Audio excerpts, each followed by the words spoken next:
Tonight, in 20 terrifying encounters on lone Texas ranch roads, we head deep into the forgotten stretches of Texas, where the stars are bright, the roads are endless, and something ancient still walks beneath the mesquite. These are true encounters from people who've lived too far from town, who've driven those dusty roads after midnight and seen headlights that don't belong to any car, heard voices drifting across empty pastures, and found boot prints that led nowhere. From lost ranch hands who never came back, to gates that unlock themselves before dawn, and shadows that follow slow-moving trucks for miles. These are stories that prove the silence of the Texas countryside hides more than just coyotes and wind. But before we begin, here's something strange. Most viewers make one big mistake. They listen, then vanish into the dark without subscribing. Don't be one of them. Stay with us. Join the darkness. Subscribe now, because every night we uncover more from the long, lonely roads of Texas. And some stories don't like to stay buried. Now tell me, where are you watching from? And what time is it there? Type it in the comments, because out here time slips easy and the road never really ends. Kill the lights, silence the world, take a slow breath, and let's begin. I bought the place in Llano County 5 years ago because I thought it would quiet me down. After 20 years of city noise, the constant grind of engines and sirens, I wanted the sort of silence that hums in your ears until you realize it isn't silence at all. It's the sound of the land breathing. My spread was about 40 acres of dry pasture and mesquite, with a red dirt drive that cut in from Ranch Road 2323 and ended at an old wooden gate someone before me had built out of cattle wire and welded pipe. It wasn't much, but it worked. Every night before bed, I'd lock it with a chain and a heavy padlock, because the nearest neighbor was half a mile away, and the county sheriff told me, straight up, that people like to drive those roads and look for things to take. For a while, it was routine. I'd check the cattle, feed the dog, shut the gate, and sleep. Then around early spring, something changed. It started simple. One morning I left for town and saw the gate standing wide open. I figured I'd forgotten to chain it, so I shrugged it off. I didn't even mention it to my wife, Ellen. We were still learning the rhythm of rural life, and small mistakes didn't mean much back then. But 2 days later, it happened again, and the morning after that. Each time I'd swear I'd locked it the night before. I'd test the chain, hear it clink solid, tug it twice. Still, every dawn it was open, swinging just enough to creak in the wind. The strange part wasn't just the open gate, but the footprints in the dust leading away from it. Barefoot prints, long and narrow, the kind you'd expect from a grown man. They trailed off into the mesquite behind my north pasture and vanished where the grass thickened. When I mentioned it to my neighbor, Travis, he laughed it off and said coyotes sometimes drag things or the wind works chains loose. But the chain wasn't loose. It was the same heavy one I'd used since moving in, and the padlock wasn't damaged. I replaced both anyway. That night I stood on the porch after locking up and watched the gate under the moonlight. It didn't move, and the stillness was deep enough to make my ears ring. Satisfied, I went inside and slept. When I stepped out at dawn, the gate was open again. Ellen thought maybe a drifter was cutting through our land to reach the creek bed beyond the fence line. She said not to play cowboy, just call the sheriff. I did. The deputy came by, took a look, and walked the tracks until they disappeared into the brush. He said they looked fresh, maybe from a few hours before sunrise, but there wasn't enough to go on. He told me to put up a camera if it made me feel better. That afternoon I went into town, bought a trail cam, and mounted it on the post facing the gate. I angled it to catch the whole entrance and set it to record on motion. It felt like an easy fix. The next morning the gate stood open again. The chain hung from the post, padlock lying in the dirt. The footprints were there, clearer now because of the rain that had passed overnight. They ran straight out into the mesquite as if whoever made them hadn't cared about the thorns or the mud. I felt something tighten in my chest as I picked up the padlock. It wasn't broken. The shackle had been opened clean, like someone had the key. Ellen watched from the porch and told me to check the camera. I did, expecting to find an animal, a prankster, something. What I found made me sit down hard on the porch steps. The footage started around 2:30 in the morning. The camera caught the gate under moonlight, nothing moving but the grass. Then at 2:37, the picture flickered. For a second, the frame went dark, then came back on, showing the gate wide open. No figure, no sound, no sign of anyone walking up or away. Just one frame closed, the next open. The timer didn't skip a second. I replayed it half a dozen times, and every time it was the same. One frame nothing, next frame open gate. I showed it to Ellen and she told me to take it down, that it was probably just a glitch. But the fear in her voice said she didn't believe that. That night I sat outside with a flashlight and my old rifle across my lap. The moon was thin, the stars sharp. Around midnight, the temperature dropped in that sudden Texas way that makes you think a storm is sneaking in. The dog, a blue heeler named Hank, started whining and wouldn't leave the porch. I sat there staring at the gate. For hours, nothing moved. Then I saw it swing. Not fast, not even all the way. Just a slow, steady push like someone had put a hand on it. I clicked on my flashlight, but the beam caught nothing. The chain was still hanging, locked tight. I told myself it was the wind and went back inside. At dawn, the gate was open again. I called Travis to come over. He's lived out here longer than anyone and knows the land better than I ever will. He took one look at the prints and frowned. "That's no drifter," he said. "They're too straight, too deep. Like he's walking with purpose." He followed them halfway into the mesquite before turning back, shaking his head. "Ground's wrong back there," he said. "Soft in places where it shouldn't be. Like something under it breathes." I laughed, though it came out forced. He didn't laugh with me. He told me to sprinkle lime across the gate path, an old rancher trick for tracking animals. "You'll see what kind of thing comes through," he said. I did it that evening, white powder thick across the dirt. At sunrise the next day, the lime was disturbed. Not just stepped through, moved. Dragged outward in a wide arc, as if something had swept its hands or arms across it before walking away. The prints were there again, cleaner this time. No toes, no heels, just long depressions like someone had pressed bare soles flat into the earth. Ellen wanted to leave for a few days, visit her sister in Marble Falls. I told her to go, that I'd stay behind and figure it out. She didn't argue. When she left that afternoon, the house felt hollow. That night I set up 2 cameras, one by the gate and one near the porch facing the road. I locked the chain, double-checked it, and sat inside by the window with the rifle propped beside me.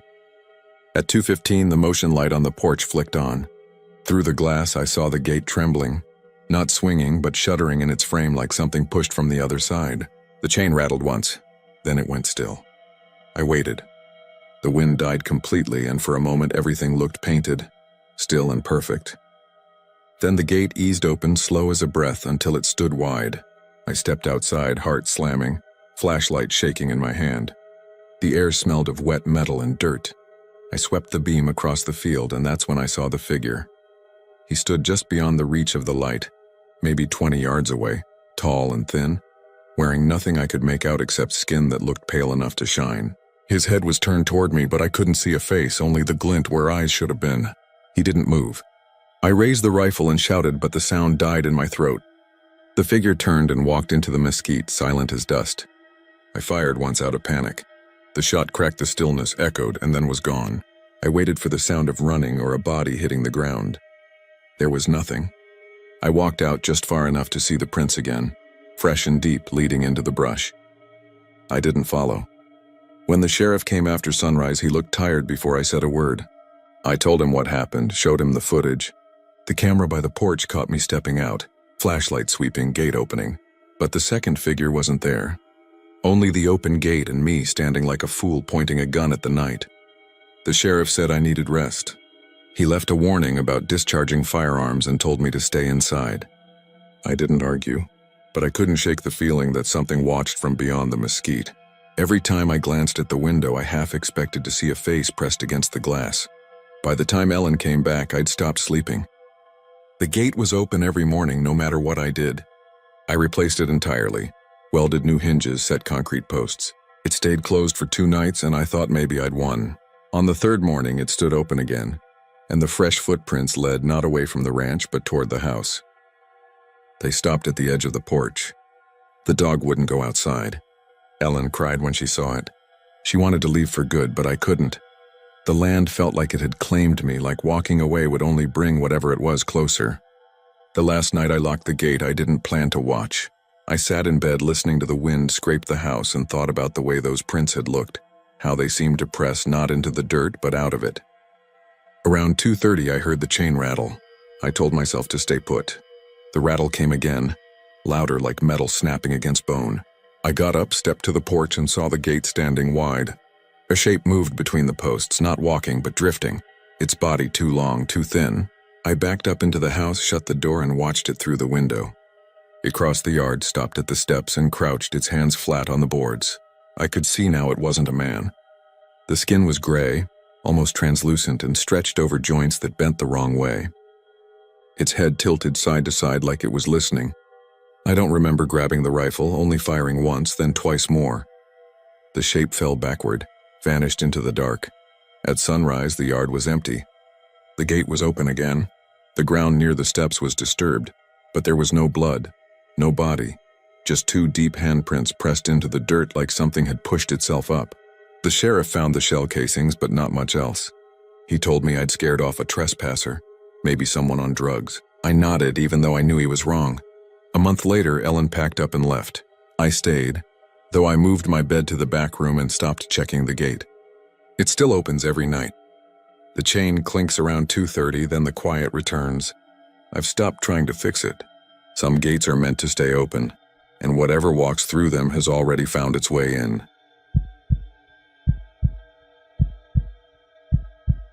I never believed in roadside ghosts, not really. I'd heard the stories about hitchhikers vanishing from the passenger seat, or pale women seen on the old hill country roads. But they were always someone else's tale, never mine. That changed on a warm April night when my friend Kyle and I took FM 337 through the heart of the hill country. We'd been driving back from a weekend trip in Leakey, heading east toward Medina. The road curved like a ribbon through low hills and dark valleys, with the smell of cedar and dust hanging in the air. The moonlight made everything silver, the fields, the fences, even the thin mist that clung to the low ground. Kyle was driving, the window down, his elbow resting on the door. Country radio hummed low, and we hadn't seen another car in 20 minutes. FM 337 isn't the kind of road you take at night unless you know it well. It's 2 lanes, no shoulder, and lined with barbed wire and limestone outcroppings. Around 11:45, we came around a bend, and I saw her. She was standing on the right side of the road, half in the dark, her arm raised and waving. Not frantic, just steady. She was tall and thin, wearing something light-colored that looked like an old dress, maybe white or pale gray. Her hair was dark and loose, moving slightly in the wind. Kyle slowed down instantly. "You see that?" he asked. "Yeah," I said. "You're gonna stop?" He nodded. "She might need help." As we got closer, I felt something cold move through my stomach. She wasn't waving like she wanted us to stop. She was waving us forward, beckoning, almost like she was guiding traffic. Her hand motioned in slow, deliberate sweeps toward a patch of darkness off the road where the fence dipped, and a dirt track seemed to cut through the trees. Kyle rolled down his window more and called out, "Ma'am, you okay? You need help?" She didn't answer. She just kept that motion, her arm rising and falling, eyes fixed on us. I swear she was smiling, but it wasn't a smile of relief. It was faint and wrong, like someone remembering how to smile but forgetting why. I told Kyle not to stop. He hesitated, then pulled the truck over anyway. The gravel crunched under the tires. The headlights caught her for a second, and she turned her face away from the beam. I got a better look then. Her skin was pale, but not in the moonlight way. It was grayish, like it had no warmth left in it. "Lady?" Kyle called again, stepping out of the truck. I grabbed his arm. "Kyle, get back in, seriously." He shook me off. "She might be hurt." He walked around the front of the truck, the headlights casting long shadows across the road. The woman stood maybe 15 feet away, right where the dirt track started. She was barefoot. Her feet looked dark, like they were covered in mud or blood, I couldn't tell which. "Ma'am?" Kyle said again, softer this time. That's when she moved. Not toward him, but backward, smoothly, like she was gliding. Then she stopped and lifted her arm again, pointing down that dirt path. It disappeared into the trees where the headlights couldn't reach. Kyle turned back to me. "She wants help down there, I think." I shook my head. "No way, this is bad, man. This feels wrong." He hesitated, looking between her and me, then called out one more time. "Are you hurt? Do you need an ambulance?" No answer. Just that faint, unreadable smile and the hand still waving. The crickets had gone silent. The wind had stopped. Even the radio inside the truck had cut to static. I didn't notice when, but it was dead silent around us. Kyle looked unsettled now. He started walking backward toward the truck. "Let's go," he muttered. "I think she's—" Then we heard it. From the dark beyond her came a sound, soft, dragging footsteps like something moving slowly over gravel. The woman didn't turn toward it. She just stopped waving. Her head tilted slightly to the side, almost like she was listening. Then she looked straight at us. Her eyes reflected white for a split second in the headlights, like an animal's. Kyle jumped into the truck. The moment he did, the woman's arm dropped to her side and she turned fully toward the darkness, away from us. I shouted at him to drive and he slammed the gas pedal. The tires spun on loose gravel before gripping the road again. As we sped off, I looked back. She was standing in the middle of the road now, facing the direction we'd gone, just standing there motionless. Then the headlights hit another curve and she disappeared from view. We didn't say a word for the next 10 minutes. Then Kyle spoke, his voice tight. "You saw that, right? She wasn't normal. Those eyes," I nodded. "Keep driving." We made it into Medina around 12:15 and pulled into a gas station. Kyle sat in the truck for a minute, just staring ahead. When I finally got out to pump gas, I saw his hands shaking.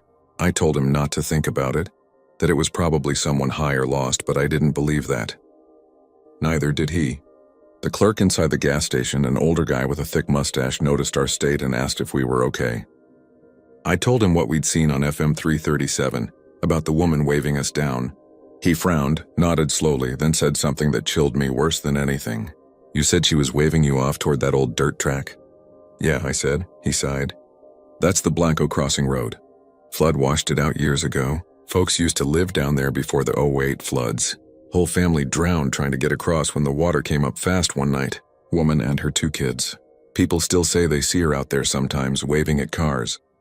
She ain't waving for help, son. She's warning you not to go where she did." Kyle and I just stared at him. I asked if he was serious, and he said, "You'll find crosses by the bend if you go back there in daylight. 4 of them now, I think. There used to be 3. 4, I asked. "You said she had 2 kids." He looked at me and said quietly, "Yeah. Her husband went back looking for them a week later. Never found his body, but folks put up a cross anyway."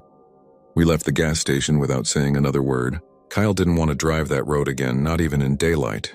He took the long route home through Bandera instead. I don't blame him. That night when I got home, I couldn't sleep. Every time I closed my eyes, I saw her arm waving, that slow motion calling us into the dark. I told myself it was just a story the clerk had embellished, but around 3 in the morning I looked up the flood he'd mentioned. It was real. The Blanco crossing had been washed out by flash floods 17 years earlier. The woman's name was Emily Gaines. Her car had been found a mile down the creek bed. Her husband's body was never recovered. The next morning I thought about driving back in daylight just to see those crosses. I couldn't. But 2 days later, Kyle texted me a photo. He'd gone back. The picture showed the roadside bend, the dirt track, and 4 wooden crosses beside it. 3 were old and weathered. The 4th was new, white paint still fresh, no name carved yet. That was 2 nights after we saw her. I never drive FM 337 anymore. But every now and then, when I take the long road toward Medina and glance at those hills in the distance, I think about that figure standing by the roadside, waving us toward the dark. And I wonder who the 4th cross was for.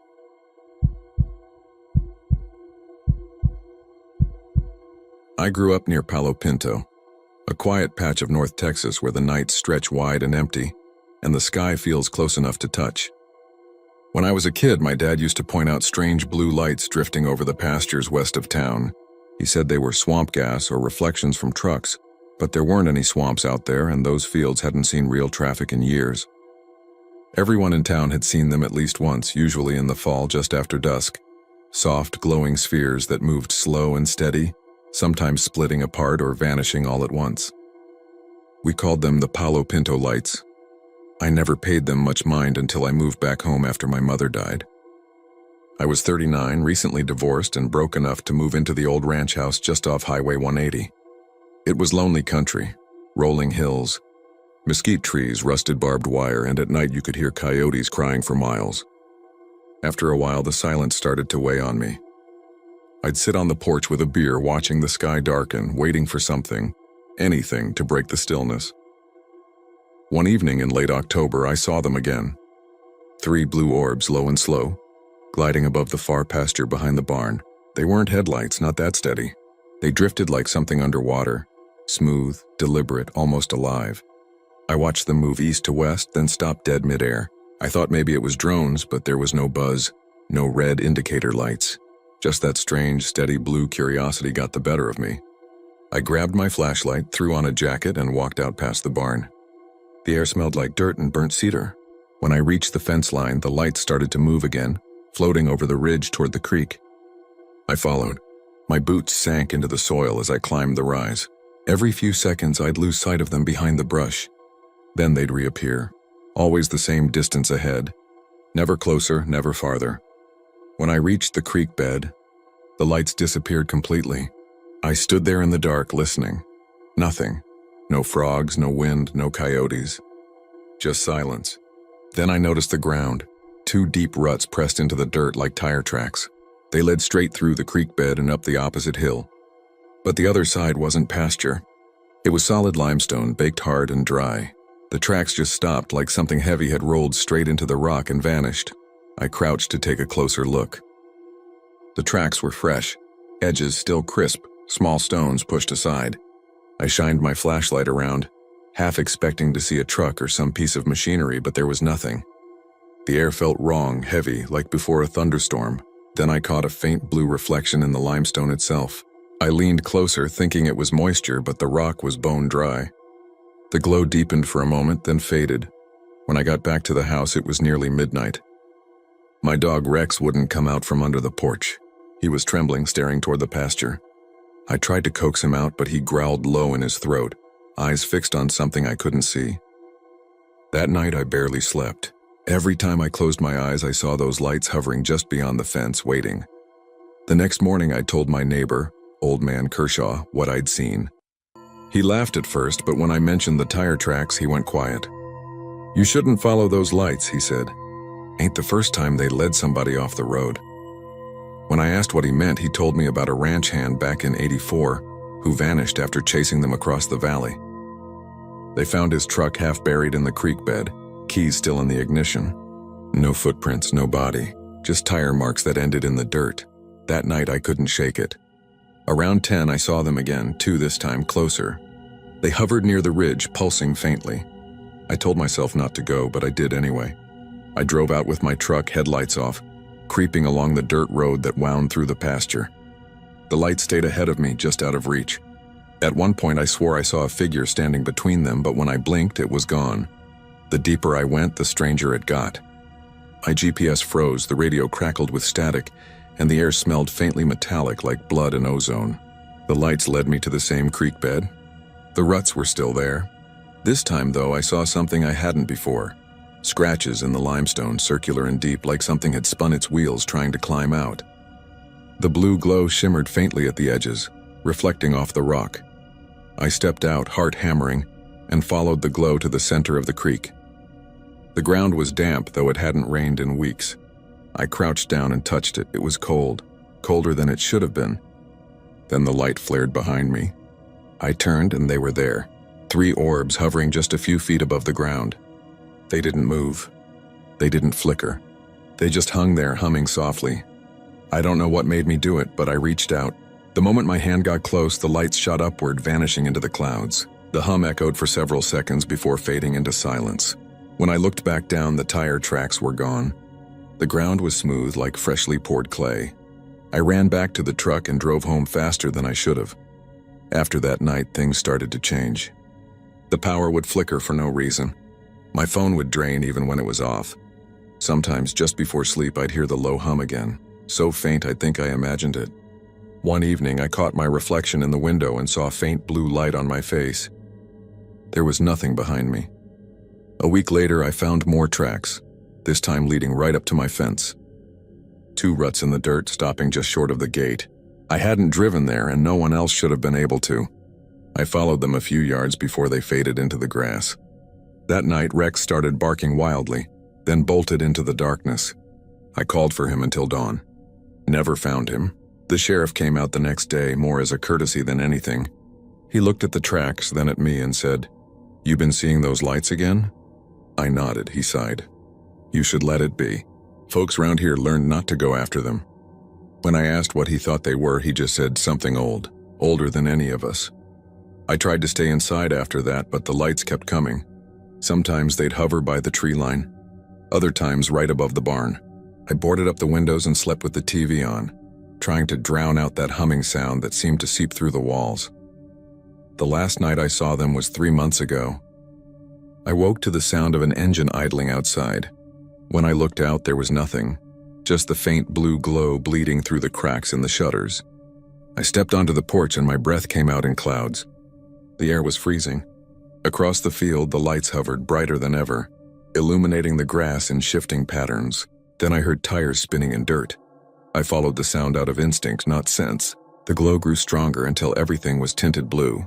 The ground trembled under my feet. Then it stopped, just like that. Silence, darkness. I turned back toward the house, but it wasn't there. Only the open field and the faint smell of gasoline. The sheriff found my truck 2 days later, parked by the creek bed. Engine off, doors locked, keys still inside. The ground around it was smooth, untouched. He said it looked like it had been set there by hand. They searched for me for a week before giving up. They'll tell you now that the blue lights are just tricks of the atmosphere. Ball lightning, maybe, or reflections from distant highways. But if you ever find yourself near Palo Pinto after dark and you see that faint glow drifting low over the pastures, don't follow it. Whatever it is, it remembers who does.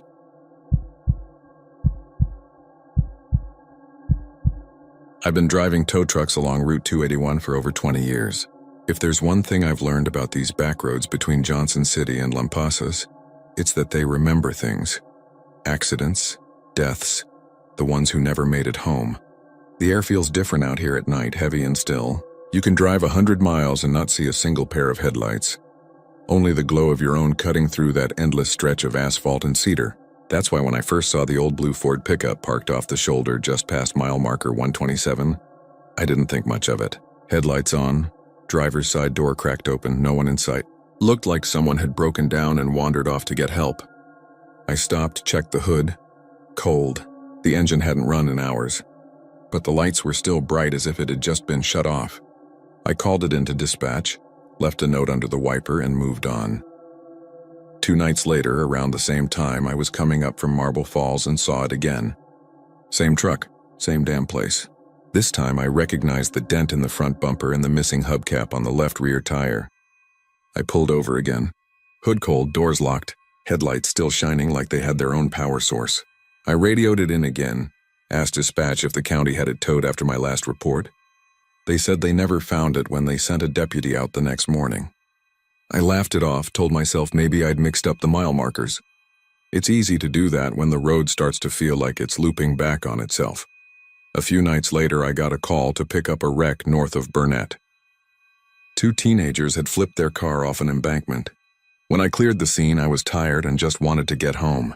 I drove south toward Blanco, half asleep, the kind of fatigue that makes the road shimmer.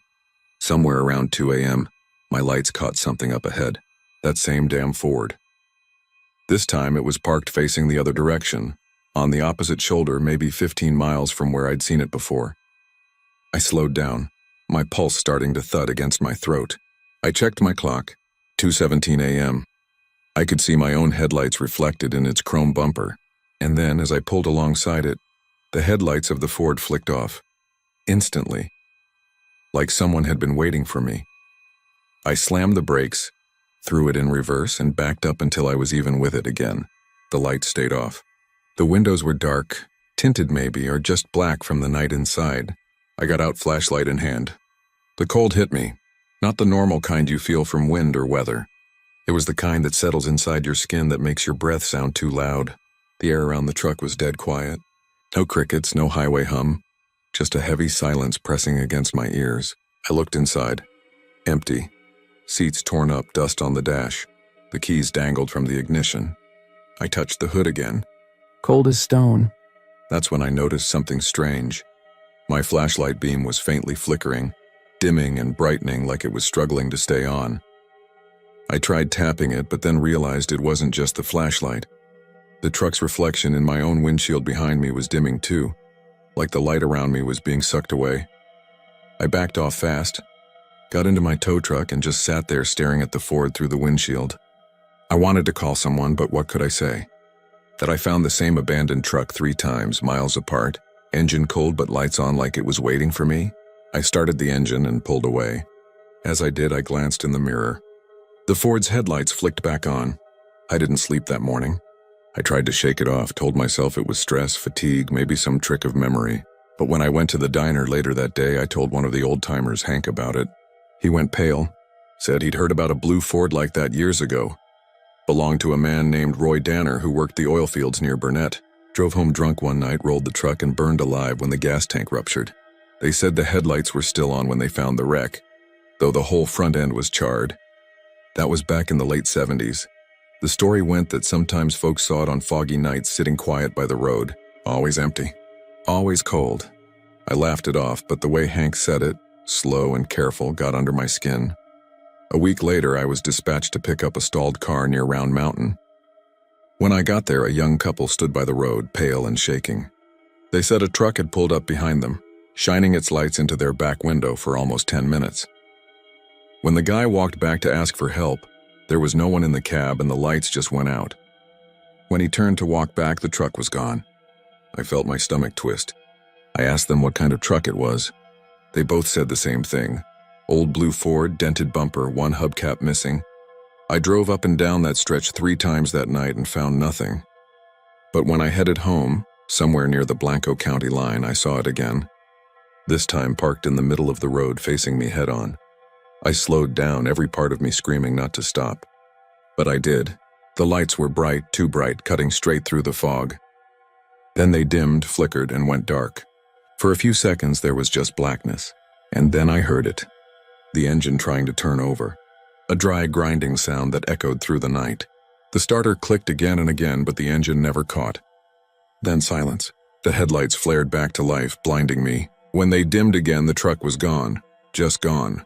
I sat there with my heart pounding, the smell of cold metal and something faintly burnt in the air. The next morning I went back with the sheriff. There were tire marks where I'd stopped, but no sign of any other vehicle. He gave me a look, half pity, half amusement, told me I needed rest.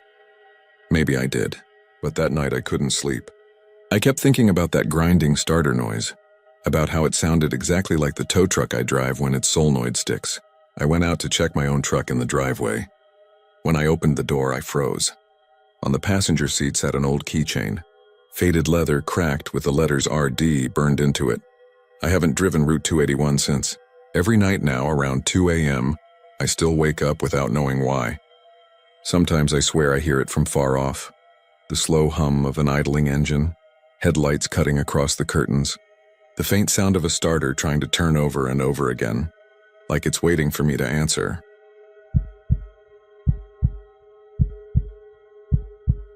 I grew up in Mason County, where the wind still sounds like it's carrying secrets from the old ranch days.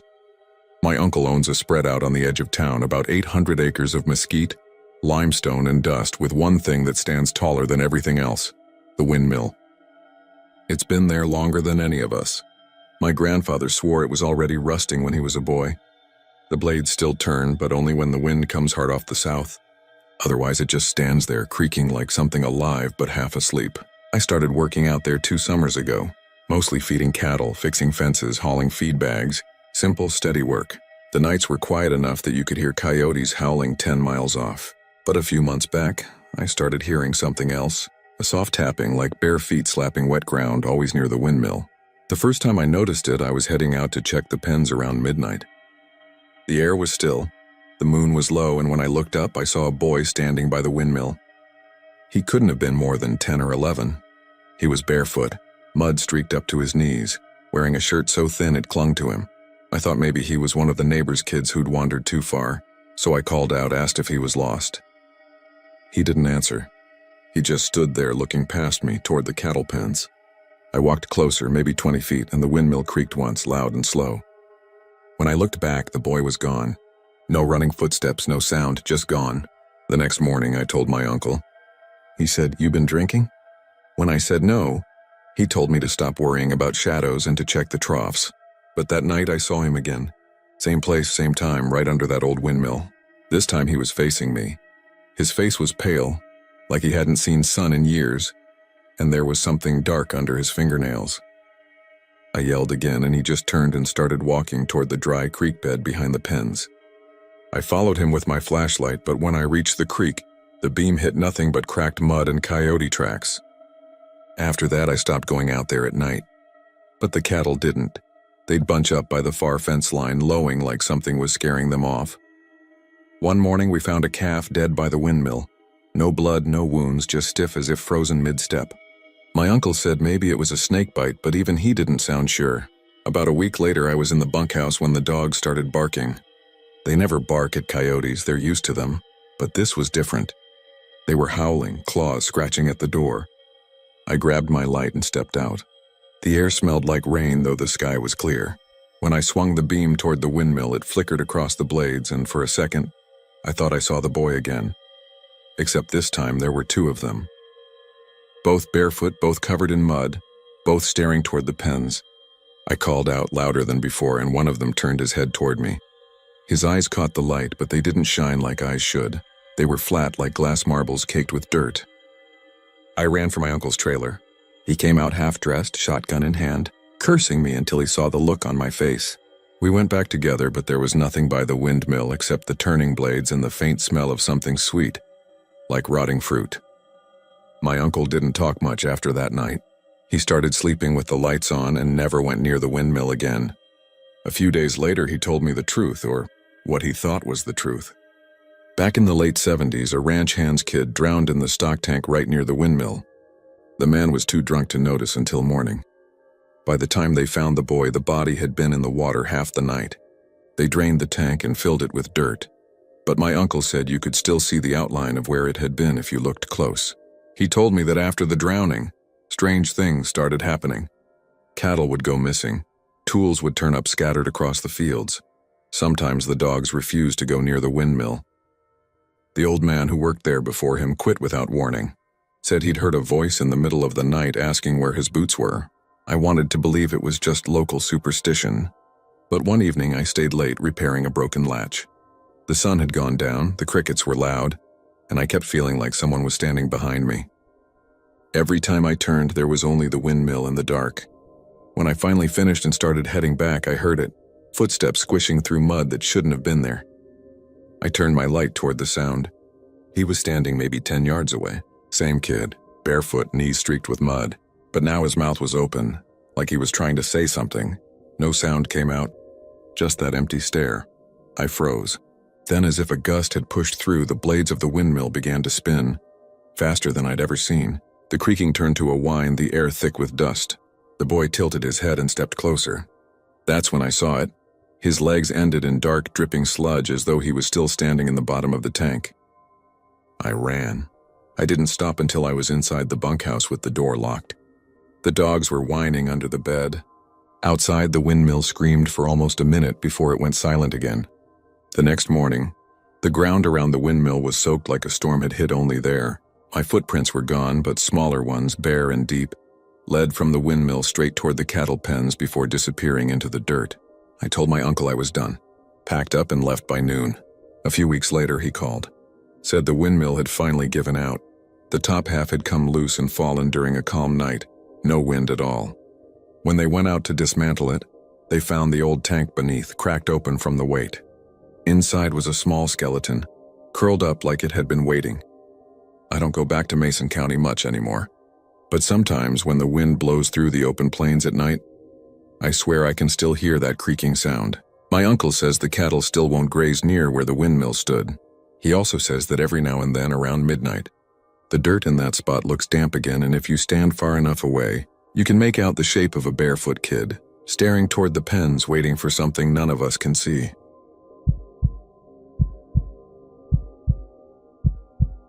I grew up hearing the hum of CB radios long before I could drive a truck. Out here in Burleson County, you could hear the chatter between farmers, sheriffs, and delivery drivers like it was the local news. My dad kept one mounted on the kitchen wall right next to the landline, and even after he passed, I couldn't bring myself to take it down. When storms rolled in, that old radio was my lifeline, sometimes the only voice cutting through the silence of the prairie. It's funny how comforting static can be until it starts saying things it shouldn't. It began one Tuesday night in early spring, the kind where the air smells of wet soil and the wind rattles the tin roof like loose bones. I was in the barn fixing the headlamp on my tractor when the CB crackled to life. I hadn't touched it in weeks. Usually you'd hear the local truckers or old Bill Parker down the road talking about feed prices. But this time there was no call sign, no greeting, just a faint male voice saying a single word. Earl. It was so clear, so deliberate, that I thought someone was pranking me. Earl Jenkins lived about 2 miles west of me, an older man who ran cattle and kept to himself. I picked up the receiver, pressed the button, and said, "Who's calling Earl?" The reply was static, just that low hiss that fills the spaces between words.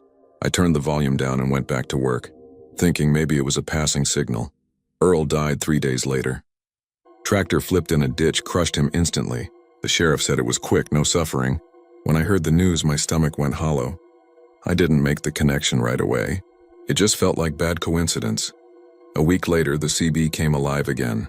This time it was late, close to midnight. I was sitting by the window watching a thunderstorm drift in from the west. Lightning rolled across the fields, lighting up the windmill and the old pecan trees. Then that same dry static rose, followed by a voice. Same tone, same pace, like a record playing through dust. Helen, that was it. Helen Crawford, my next-door neighbor. Sweet woman in her 60s who baked pies for every church event and always waved when she saw me drive by. I grabbed the receiver again, heart pounding. "Who is this?" I said. The voice didn't come back. Just a faint hum that rose and fell like breathing. Helen had a stroke 2 nights later, passed away in her sleep. The pastor said it was peaceful. I didn't believe in signs or superstitions, but I started leaving that CB unplugged. Every time I looked at it, the little red power light seemed to watch me back. But after a few weeks, I started missing the noise. Silence out here can drive a man crazy, and maybe I wanted to prove it was just coincidence after all, so I plugged it in again. The third name came at dawn. Tim. It woke me from a dead sleep. I didn't even realize the radio was on. It must have switched on by itself, though I swear I'd left it unplugged. I lay there listening, half convinced I was dreaming. "Tim," the voice repeated. That was my cousin, Timothy Crowder. He lived 15 miles out in Caldwell, worked at the feed mill. I called him that morning just to be sure. He picked up groggy and annoyed. "You okay?" I asked. "Yeah, just tired," he said. He was dead by Friday. Mill accident. He fell through a faulty catwalk. By that point, I wasn't thinking about coincidence anymore. I called the sheriff, told him what I'd been hearing. He gave me that look folks reserve for the slightly unhinged, said I'd been spending too much time alone, maybe needed to get out of the house. He offered to take the radio, but I couldn't bring myself to hand it over. It was my dad's. Besides, some part of me needed to know if it would happen again. Maybe it was warning me. Maybe it was trying to tell me something before the next name came true. Days passed with nothing but the usual static. I almost convinced myself it was over. But then one Sunday afternoon it whispered again. "Lena." My blood went cold.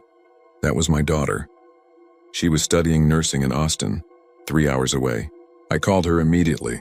She laughed it off, told me I'd been watching too many ghost shows. I told her to stay home, skip her classes for the week. She said she couldn't. Finals were coming up. I didn't sleep that night. Every sound outside, the creak of the porch, the cry of coyotes, felt like a countdown. By Thursday, she was gone. Car accident on Highway 21. Rain-slick road, another driver crossed the center line. They said it was instant. I buried her beside her mother in the small cemetery behind our church. That was the first time I smashed the radio. Took a hammer to it until nothing was left but wires and metal. I buried the pieces in the far corner of my land near the tree line. I poured concrete over the spot, told myself that was the end of it. But a month later, I started hearing the hum again. Not from the house, out in the fields. Late at night, while I checked on the irrigation pump, I'd hear faint whispers through the wind. Not words at first, just that familiar crackle like radio static carried on the breeze. Then one night it formed a name. "My own, David." Just that. Clear as day, cutting through the darkness, I froze. The air was still, but I could hear it coming from the ground, from the direction of that concrete slab. My name again, softer this time, like it was testing me. I ran back to the house, locked the doors, and didn't step outside until morning. I tried everything to drown it out. Kept the TV running, left the lights on, even slept in town a few nights. But it didn't matter. Wherever I went, I'd hear it, sometimes faintly in the hum of power lines, sometimes in the static of my truck's radio. Always the same voice, calm and patient, saying my name like it was just checking to see if I was still here. I started digging one morning. Maybe I thought I could stop it, maybe I just wanted proof. The slab wasn't hard to break, but the ground beneath was dry and hard-packed. When I reached the metal shards, they looked wrong. Too clean, too new, like they hadn't been buried at all. And mixed in with the pieces was something else. A small black wire that ran deeper than I'd dug. I pulled it, and it kept coming. Thin, coiled, endless. I followed it for maybe 10 feet before the hole collapsed inward and the wire snapped clean. That night, the voice came back stronger than ever. Not through a device, not through any speaker, just everywhere. Inside my head, in the walls, in the earth. It said my name once, twice, then started listing others. Earl, Helen, Tim, Lena, each one in the same order I'd heard before. Then it went quiet, just long enough for me to think it was over, until it said one more. Sheriff Carter. He was the man I'd talked to months earlier. I didn't believe it until the next morning, when I heard the gunshot echo from down the road. He'd taken his own life, no note left behind. The power went out last night. No storm, no reason. The house is quiet now, too quiet, but I can hear that low hum under the floorboards again. Like something alive is breathing through the wires. It says my name sometimes, and sometimes it says others, names I don't recognize yet. I think it's moved beyond the radio. Maybe it's always been here, just using it as a mouthpiece. I stopped answering. I don't pick up the receiver. Don't speak back anymore. But it doesn't need me to. It already knows who's next. And somewhere out there, in another house with another old radio humming in the dark, someone else is hearing a voice that shouldn't exist, softly saying their name.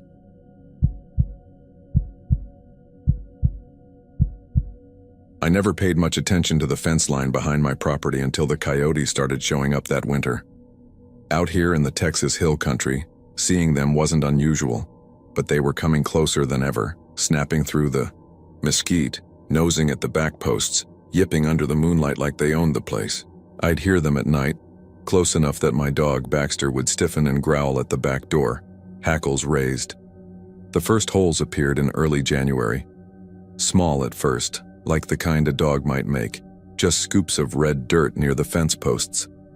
I filled them back in, tamped the soil, but the next morning they'd be open again a little deeper. Then a few feet away, another one. It went on like that for weeks. Dig, fill, dig, fill. It felt like a game I didn't agree to play. One morning, I went out there before sunrise just to catch whatever was doing it. I crouched near the fence with my flashlight off, waiting in the cold stillness. I heard them before I saw them. A few quick snorts, claws scratching earth. Then that eerie, high-pitched yip that always made my stomach twist. I flicked the light on. Their eyes glowed yellow from the beam. 3 of them, maybe 4, but instead of bolting like normal, they froze and turned their heads toward me in perfect unison. They didn't move for a good 5 seconds. Then one of them gave a low, drawn-out growl that didn't sound right. It was too deep, too wet, almost like something trying to imitate a growl but failing. Then they scattered, disappearing into the brush. When I reached the hole they'd been digging, I realized this one was different. It wasn't shallow or random. It was deep. And the shape wasn't like an animal burrow. It was too smooth, too deliberate. The beam from my flashlight disappeared into it, swallowed by darkness. The air rising from it was colder than the morning wind. Baxter started whining from the porch, pawing at the door to get inside. I didn't blame him. I shoveled dirt into that hole until my back screamed, but by the next day it was open again. Bigger. I started thinking maybe a coyote den ran under my property. I even called a local trapper, old guy named Dale, who'd been working these hills for decades. He came out one afternoon, took one look, and went quiet. "That ain't coyotes," he said finally. "Coyotes don't dig straight." He crouched, ran a hand along the smooth edge. "You can see the claw marks in most dens. This looks cut." He pushed his flashlight inside, leaned closer, then pulled back fast. "You ever smell something sweet coming from here?" I frowned, told him I hadn't noticed. He nodded like that was good news. Then he said something that stuck with me. "If you do smell it, something like honey or perfume, don't go near it." He stood, packed up his gear, and said he'd come back with heavier traps. But he never did. The next week, I tried to forget about it. I avoided the fence, kept Baxter inside at night, drowned the coyote howls with TV noise. Then one morning, I stepped out to grab the paper and noticed the hole again, only now it wasn't a hole anymore. It was a tunnel. The opening was wide enough to crawl into. The dirt around it looked freshly packed, and the smell, God, the smell. It was sweet, just like Dale had said, like a mix of overripe fruit and flowers. I gagged and stepped back, my instincts screaming that something was wrong. I called out for Baxter, but he didn't come. His bowl was still full from the night before. I ran the property for hours, shouting his name, checking the fields and roadside ditches, but there was no sign of him. The only place I didn't check was that tunnel. That night I sat on the porch with a flashlight and my shotgun, facing the fence line. The sweet smell drifted stronger with the wind, and the coyotes were nowhere to be heard. Not a single howl, just silence and the occasional rustle of grass. Around midnight I heard breathing, not from behind me, not from the house, from the fence. It was slow, heavy, human-sounding. I froze. It came again, deeper, almost like someone trying to hide it but failing. The tunnel's darkness shimmered, if that makes sense, like something inside was shifting just out of sight. I aimed the flashlight at it. For half a second I thought I saw movement, a hand or paw, something pale pressing out from inside the dirt wall. Then the light flickered and died. I didn't wait. I ran inside, locked every door, and didn't sleep until the sun came up. By morning, the hole was filled in, perfectly level like it had never existed. I stood there staring at it, heart still hammering, wondering if I'd imagined everything. A few feet away, I found Baxter's collar half buried in the dirt. The metal tag was bent and the edge of it was slick with something dark that wasn't rust. I tried to get in touch with Dale again, but nobody in town had seen him for days.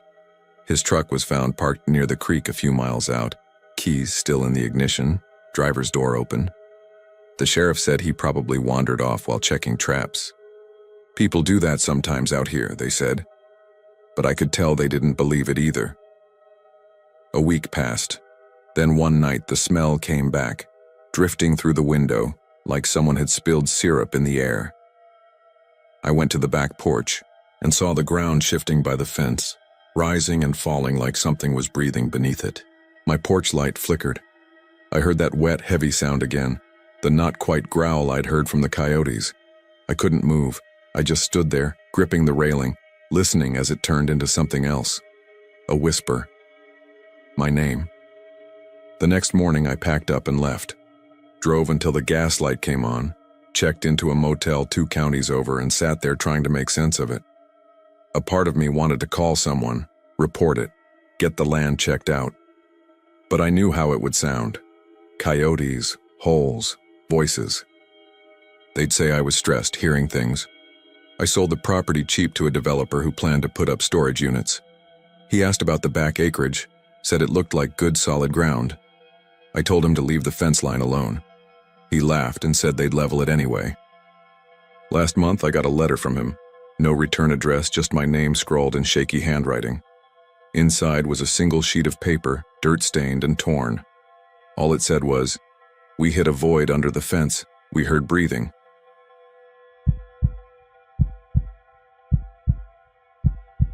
It was late April when I found the key. A dry, sun-beaten day where dust seemed to rise and hang in the air like a second skin. I'd been mending the north fence that runs along the back edge of my property, maybe 5 miles from town, out past where the mesquite gives up and the limestone takes over. The cows had been nosing around that area, kicking at the dirt, and I figured coyotes had dug under again. I was tightening the wire when my boot nudged something small and metallic half buried near a fence post. I thought it was a pull tab or a washer at first, but when I bent down and brushed it off, I saw it was a motel key. Heavy, old-fashioned, the kind that belongs to a brass fob. The tag was oval-shaped, stamped with the words, Room 7, El Paso. I didn't think much of it right then. Folks lose things all the time, and I figured maybe it got dropped years ago by some traveler or ranch hand passing through. But the thing was, nobody ever passes through my land. It's 30 acres of scrub and rock between Harper and Junction, fenced and posted, and I've lived here my whole life without once stepping foot outside Kimball County. El Paso was hundreds of miles west, practically another world. That night I set the key on the kitchen counter beside my wallet and forgot about it. The next morning I noticed it again while pouring coffee. It had left a small patch of dust on the laminate, like it was bleeding powder from the metal itself. I wiped it clean, pocketed it, and drove into town for feed. That was when the number first showed up. I was paying at the counter, and when the clerk handed me the receipt, I noticed Nu 7 scrawled at the top in blue pen. There were 6 customers that morning before me. She was writing numbers to keep track of orders, I guessed. But when I asked, she frowned and said she hadn't written any numbers at all that day. That night, I found the key on my bedside table even though I was sure I'd left it in my truck. I put it back in the glove box, told myself I was imagining things, and went to bed uneasy. The power bill came 3 days later. When I opened it, the total was $77.77. My house number is 207, and my truck registration ends in 717. None of that had ever seemed strange before, but suddenly those sevens felt like teeth, like something closing around me. I tried to throw the key away. I drove 10 miles to the dump, tossed it into a bin full of scrap metal, and drove off fast enough to leave a cloud behind me. That night, as I was locking the front door, I noticed something shiny hanging from the nail beside my keys. Same brass tag, same words, same faint trace of dust around it. I didn't sleep much that night. The next morning I went into town early, stopped at the feed store again, and told Eddie, who runs it, about what was happening. He laughed at first, but when I showed him the key, his smile faded. He turned it over in his hand, squinting. "That motel closed in '84, he said quietly. "Used to be right off I-10 east side of El Paso. They tore it down after the fire." I asked what fire, and he said he didn't remember all the details. Something about a room that burned from the inside out, no cause ever found. The guests in the rooms on either side died too. Room 7, he thought it was. That afternoon I went home and looked up old news articles on my phone. I found one grainy photo of a motel called the Desert Sun, burned down to its cinder block frame. 7 people had died, including a rancher passing through from Junction, name listed as William T. McKinnon. That was my father's name. He died in a tractor accident when I was a kid. At least that's what my mother always told me. I shut my phone and sat staring at the table for what felt like hours. That night, the lights in the house flickered and went out for about 10 seconds. When they came back on, the key was lying in the middle of the kitchen floor. The brass was warm to the touch. I didn't want to touch it again, but when I did, something sharp pricked my finger like static or a burr, and I felt a low vibration humming inside it, almost like the idling of a small engine. The next morning, the electric company truck was parked by my gate. A lineman said he'd come out because of unusual fluctuations on the meter. He asked if I'd been running a generator. I told him no, and he said the readings showed spikes between 2 and 4 a.m., drawing power as if a whole set of lights had come on at once. He pointed out something odd, too. The meter number ended in Neuro 7. I don't know if he was trying to joke, but I didn't laugh. That evening, I unplugged everything in the house except the fridge. I put the key in the freezer, thinking cold might stop whatever it was doing. I could still hear it faintly, though, a rhythmic humming, like distant tires on asphalt. The dream started then. In the first one, I was standing in front of a 1-story building with a flickering neon sign that said, Desert Sun Motel. The sky was that color right before dawn, dusty pink and blue. I could smell smoke and something else underneath it. Burnt hair, maybe. A door was open down the line of rooms, light glowing from inside. Room 7. I walked toward it, and when I reached the threshold, I saw a man sitting on the bed with his head bowed. The mattress blackened around him. When he looked up, I saw my own face staring back. Then the light snapped out. I woke up with the smell of smoke still in my nose. The room was dark except for the faint blue glow of the microwave clock, 3:07 a.m. I didn't go back to sleep. For the next few days, the number kept showing up everywhere. A random radio DJ announcing a caller from Highway 7. The gas pump stopping at 70.07 even though I wasn't watching. A wrong number text from Palo 7 country code. It wasn't coincidence. I could feel the pattern tightening like something circling closer. Finally, I decided to drive west. I packed a bag, loaded my rifle, and left before sunrise. The key sat on the passenger seat, warm again, as if it knew where I was going. I drove all day through the scrublands, the miles unspooling like a bad dream. Near dusk, I crossed into El Paso County. My phone lost signal about 20 minutes later. When I finally found what was left of the Desert Sun Motel, it was just a flat slab of concrete and a half-collapsed sign frame. Weeds grew through the cracks. I parked and got out. The air smelled like dust and rusted metal. Somewhere in the distance, a train moaned. I walked to where the rooms would have been, counting them out. 1, 2, 3. And when I reached 7, my boot hit something hard in the dirt. Another key identical to mine. The ground under it was slightly sunken, the way it gets when something's been buried shallow. I scraped with my hands until my nails caught on something wooden. It was a box burned black and warped by heat. Inside were 7 keys, each tagged Room 7, each coated in fine gray ash. My own key slipped from my fingers and fell in among them as if it belonged there. When I looked up, I wasn't standing in the ruins anymore. I was in a dim hallway lined with numbered doors, carpet singed and walls streaked with smoke.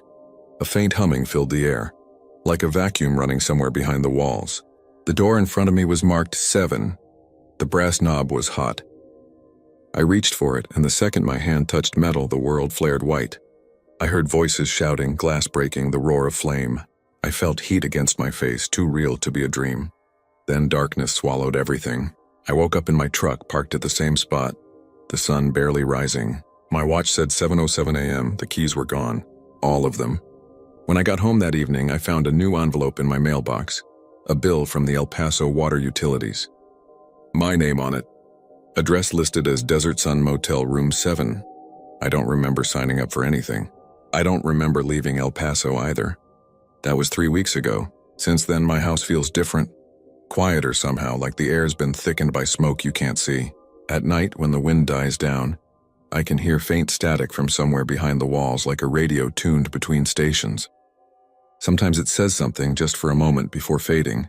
It sounds like a man's voice. And it's always the same words. Room 7's ready.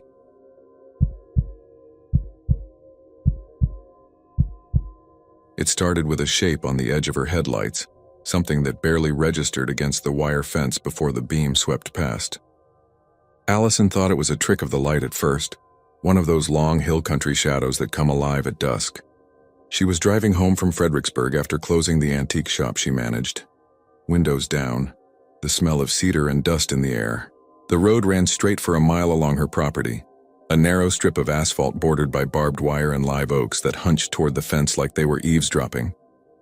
Then she saw him again in the rearview mirror, a man in a wide-brim hat walking along her fence line, slow and deliberate, his silhouette framed by the fading sky. It was odd, but not immediately frightening. Ranch hands sometimes cut through, and her property was big enough that the county never paid much mind to trespassers. But something about the way he moved stuck in her head. He wasn't walking like someone with a destination. He was pacing, head tilted slightly down as if counting fence posts. She drove on, shook it off, told herself she'd imagined the detail of the hat, maybe even the whole figure. But the next night, driving the same stretch a little later, he was there again. The hat caught the light this time, old felt or maybe leather, the kind you'd see in a museum photo from the 1800s. She slowed down, squinting through the glass, but his face stayed hidden beneath the brim. By the third night, her nerves were coiled so tight she almost turned off the road early. But curiosity outweighed fear, the way it sometimes does when something strange feels personal. She coasted down the shoulder, headlights cutting through low fog, heart pounding as the fence line appeared again. He was there, exactly where he shouldn't be. The same man, same posture, the wide brim hat casting his face into darkness. She honked once, a quick burst that startled even her, but he didn't react. Didn't look up, didn't stop pacing. Just turned slightly toward the wire and paused. When she got home, she locked the doors twice and left the porch light on. The property had always been peaceful, quiet enough to hear the creak at night. Now it felt watched. She told herself she'd call the sheriff in the morning, though she knew how it would sound. Someone walking on her fence line wasn't a crime, and there were no footprints or evidence to prove it. But sleep didn't come. Every sound outside, the wind in the grass, the creak of the barn gate, made her sit up. Around 2, she thought she heard boots on gravel. The next morning, she went out to the fence. The ground was dry, but faint depressions marked the soil. They followed the posts in a straight line, perfectly spaced, like someone had walked the same route again and again. She couldn't tell if the prints were new or old, but they led from the western edge of her land right up to where the barbed wire curved toward the house. Then they stopped. She glanced toward the oaks and caught herself holding her breath. Nothing, just the hum of cicadas.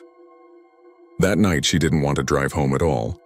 She lingered in town, had dinner at a diner she hadn't been to in years, tried to let the laughter and light wash away the feeling of being hunted. By the time she left, it was nearly midnight. The drive back felt longer, the road emptier, and every time she caught sight of the fence, she braced herself. The first mile was clear. The second too.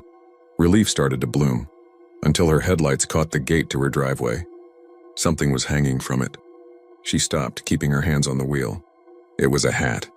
A wide-brimmed, dust-colored hat, resting neatly on the top rung of her gate as if someone had placed it there gently. The brim fluttered a little in the breeze, and even from the truck she could see the faint dark stains along the inner band. She didn't get out. Not that night. She backed down the road, drove straight to her sister's house in Kerrville, and didn't return until morning. When she did, the hat was gone. The sheriff came out after she called, a man named Calder who'd known her since high school. He walked the fence line with her, checked the posts, found nothing but dust and dried grass. He said the hat could have blown away from anywhere, but he didn't meet her eyes when he said it.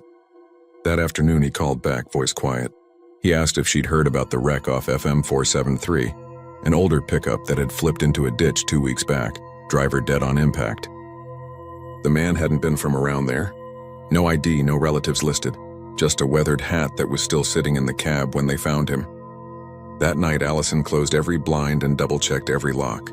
She tried to convince herself it was coincidence, that someone had taken the wrecked truck's hat and tossed it near her place, that there was a rational path connecting it all. She almost believed it until she woke at 3 a.m. to the sound of soft footsteps on her porch. She froze, listening. The boards creaked once, twice, then a third time. Then silence. In the morning, she opened the door carefully. The porch was empty, but something sat on the mat. A hat heavy with dew, rim slightly bent from the weight of the night. She didn't touch it. She called Calder again, but when he arrived it was gone, as if it had never been there. He told her to stay somewhere else a few days, that maybe the stress was playing tricks on her, and promised to patrol the road that night. He never came back. They found his cruiser 2 miles down from her property the next morning, engine running, headlights on. The driver's side door was open, radio still crackling with static. No sign of him, but on the passenger seat, folded neatly like a gift, was a wide-brim hat dusted with Red Hill country clay. Allison doesn't drive that road anymore. She moved to Austin, rents a small apartment near the river, but every once in a while when the wind's right and she can't sleep, she swears she hears it again.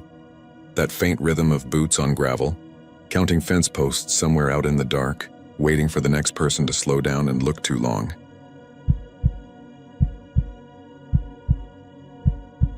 Late every evening, when the wind settled over the hills and the hum of Highway 281 softened into a low whisper, the cattle on old Marvin Greeley's ranch would gather along the eastern fence line.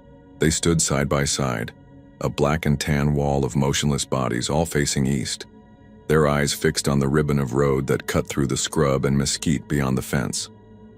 Marvin had owned cattle for 40 years and never saw them behave that way before. At first he thought it was coincidence, some pattern they'd picked up because of a change in feed or the cooler nights. But after the third evening, when even the calves stood still with their heads all turned the same way, he started watching from the porch with a tightness growing in his chest. His nearest neighbor, a mile down, said he'd noticed the same thing on his own property. Not all the time, but lately around dusk they'd start drifting toward the road and stop, silent and lined up like they were waiting for something. Marvin tried shining a light their way, but the beam just rolled over them like smoke. They didn't flinch, didn't blink. When the wind moved, he could hear their slow, synchronized breathing, deep and steady, like a single enormous animal pretending to be 100. The next morning, when he drove his truck along the fence, the grass where they'd stood was flattened in perfect rows, their hooves pressed in neat parallel lines, all pointing east. He told himself he was imagining it, that animals did strange things sometimes, but when he tried to drive them off that evening, the herd resisted. They would shuffle in a circle and then drift right back, always to the same stretch of fence that faced the highway. He called the vet from Mason to come out. The man took samples, checked the water troughs, examined their eyes, their hides, their teeth. Nothing wrong. Maybe a scent, he suggested. Something on the road they smell at night. Marvin thought about that later when the moon was up and a car passed along 281, its lights sweeping across the field. The cattle didn't move, but something about their stillness made him uneasy, like they were waiting for the light. He went to bed with the window open, and sometime after midnight he woke to a low rumble. It wasn't thunder. It sounded like the road itself was breathing, a soft rhythmic pulse that matched the timing of the cattle's breath. The next morning he found tire tracks along the shoulder that hadn't been there before, fresh ones, deep and clean, as if something heavy had rolled through in the night. He followed them a little way until they just ended. No turn, no skid, no trail off into the grass. Just vanished into dry dirt. He mentioned it to the sheriff in town, but the man only smiled and said kids had probably been mudding before the rain stopped. Marvin nodded, though there hadn't been rain in 2 weeks. As the days passed, the behavior grew worse. The herd would not graze until late morning, and every night, precisely at dusk, they would move together toward the road. Marvin stopped trying to stop them. He sat on the porch with his coffee and his shotgun, watching them line up like mourners at a grave. On the 5th night, he noticed something else. When cars passed, the cattle didn't react to the noise or headlights, but their ears would flick forward when the red taillights disappeared into the horizon, almost like they were listening for something beyond the curve of the highway. That weekend, his nephew Luke came out from town to help mend fences. Around sunset, the two of them sat in the truck, watching the herd take their places. "They do that every night?" Luke asked. Marvin nodded. "You ever think they're watching for someone?" Luke laughed when he said it, but it didn't sound like a joke. That night, Marvin woke again around 1 in the morning to the same distant rumble. He got up, slipped on his boots, and walked down to the fence with his flashlight. The beam cut through the fog rising off the grass, and there they were, all of them still facing east. Not one head turned. He stood there, the night cold against his neck, and noticed that their breath didn't steam in the air. He took a step closer, then another. The nearest cow blinked once but didn't move. He reached out and touched its flank, and the hide was cold, colder than the air. He turned off the light and just listened. The rumble grew faintly louder, and beneath it came a second sound, not mechanical but deep, like wind moving through hollow metal. It came from somewhere past the road. He strained to see, but the dark swallowed the horizon. Then far off he saw it, a pale shimmer over the asphalt like heat rising, only blue and cold. The glow stretched low to the ground, thin and flat, moving closer, sweeping across the fields in silence. The cattle didn't move. The light passed along the fence, dimmed, and vanished. When he blinked, the night was empty again. He didn't tell Luke about it the next morning. Instead, he said they should check the far pasture. When they drove out there, they found more tire marks, the same kind, deep grooves that ended in nothing. Marvin noticed that the grass near them was singed, not burned but wilted, as if it had been exposed to sudden heat. That night he kept his rifle across his knees. The herd assembled again. The highway lay empty for an hour, then 2. Around midnight the sound came back, louder now, vibrating the boards of the porch. The ground under his boots trembled faintly. A semi roared by on the road, its trailer reflecting the moonlight, but as soon as its red lights faded, another glow appeared, faint blue, sliding low over the asphalt. It wasn't headlights. It didn't come from a vehicle at all. It moved like fog caught in wind, except it stayed close to the ground and left behind a shimmer that pulsed in and out like breath. The cattle shifted once, a collective step forward, then froze again. Marvin gripped his rifle and stepped off the porch. The glow grew brighter, spreading until it reached the fence. The air buzzed like static on a radio. His vision blurred, and for a second it felt like pressure built inside his ears. The glow flared white-blue, and every cow lifted its head at once, eyes wide and reflecting the light. Then everything went black. He woke up in his truck sometime near dawn, his head pounding. The herd was gone. The field looked trampled flat. He stumbled toward the fence and saw no tracks, no prints, nothing. The gate was still locked. He called Luke, who came out and helped him look. They searched all morning and found nothing until they reached the far edge of the property near the highway. There in the dust just off the shoulder, they found the tire marks again, but this time something else. A single hoof print, sharp and deep, filled with water, though the ground was dry. For 3 days he heard nothing at night. The field stayed empty. On the 4th evening, he saw movement by the fence. A single cow standing alone, facing east. He didn't own her. She wasn't branded. He walked up slowly, heart hammering, and saw that her eyes were pale and milky, her breath steady but soundless. She didn't blink. When he tried to touch her, she stepped backward toward the road, one slow step at a time until she reached the fence line and stopped. The following morning, Luke came back pale as chalk. He'd driven down the highway before dawn and found the same thing near his ranch. His cattle, all of them, lined along the road, facing east. Behind them, faintly pressed into the dirt, were tire marks that led nowhere. Marvin doesn't go near the fence anymore. He says he still hears the low rumble sometimes, far off, like an engine idling somewhere just out of sight. On certain nights, when the fog hangs low, the fields glow faintly blue, and if you stand still enough, you can hear the soft rhythm of something breathing beneath the road. The herds gather again, lined in perfect rows, all watching that same stretch of highway as if waiting for whatever comes riding out of the light.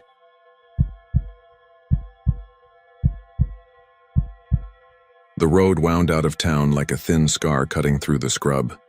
It was supposed to be a shortcut, a little dirt route that ran through the back edge of a private ranch, saving them nearly half an hour on the drive home from a friend's barbecue. The GPS had shown it clearly, a faint gray line bending between the fence lines and meeting the county road again near their subdivision. It was already past 10, and the hill country darkness had started to swallow the horizon. Laura leaned her head against the passenger window while Evan slowed the truck to turn onto the dirt road. The tires hit the gravel and the world changed. The air felt heavier. The smell of wet clay and grass replaced the asphalt dust, and the headlights revealed a narrow road hemmed in by barbed wire fencing on both sides. He remembered seeing signs years ago that warned of private property, but he hadn't seen any tonight. The GPS voice reassured them, a calm female tone saying, "Continue for 3 miles." Laura shifted in her seat and muttered that she didn't like it. He laughed, told her it was fine, that people took these roads all the time when the main highway backed up. But as the gravel crunched under the tires, a strange quiet settled in. Even the crickets seemed absent, as if the fields on both sides were holding their breath. They drove for another few minutes before Laura noticed something odd. The fences that had lined both sides of the road were different now. The posts were older, splintered gray wood instead of metal T-bars, and the barbed wire hung loose in places. The road also looked narrower, as if the earth itself had closed in. The GPS arrow kept moving forward, though the signal bar had dropped to 1. They passed what looked like a windmill silhouetted against the faint starlight, its blades turning lazily though there was no wind. When Evan turned to point it out, he realized something else. There were no tire tracks ahead of them. The dirt road looked untouched, like no vehicle had been through for days. He tried to laugh it off, but his voice came out strained. He said they'd reach the county road soon, just a few more turns. Laura reached to zoom out the GPS map and the screen glitched, freezing for a second before redrawing with a different layout.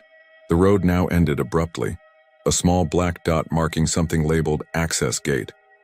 Evan frowned, saying he'd never seen that before. The voice from the GPS came again, but it sounded strange this time, muffled, almost distant. "Proceed to the gate," it said. The headlights picked up the gate less than a minute later. It was tall, iron, and locked with a heavy chain. On the other side stretched more pasture land, but darker somehow, the grass matted and uneven. Laura whispered for him to turn around, but before he could answer, she noticed something moving beside the gate. A small rocking horse, the kind made of faded wood, sat near the fence post. It was moving slowly back and forth, creaking quietly, though the night air was still. Evan's hands tightened on the steering wheel.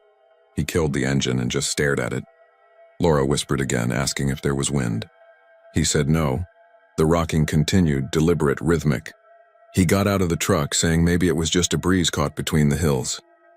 The sound of the creaking was louder outside, almost metallic. He took a few steps toward the gate, his boots sinking into the damp dirt. The rocking horse stopped. The silence after that was worse than the noise. He felt the weight of the fields pressing against his skin, and though he couldn't explain why, he had the sudden certainty that they weren't supposed to be there. Laura rolled down the window, telling him to get back in. He turned to answer and saw her face pale, eyes wide, looking not at him but somewhere past him. He turned around slowly, scanning the shadows near the gate. At first there was nothing but the wire fence and the faint shimmer of dew. Then, under the bar of the gate, he saw movement, something small and pale like a hand. It withdrew instantly when the headlights flickered from the truck's idling engine. He froze, heart pounding.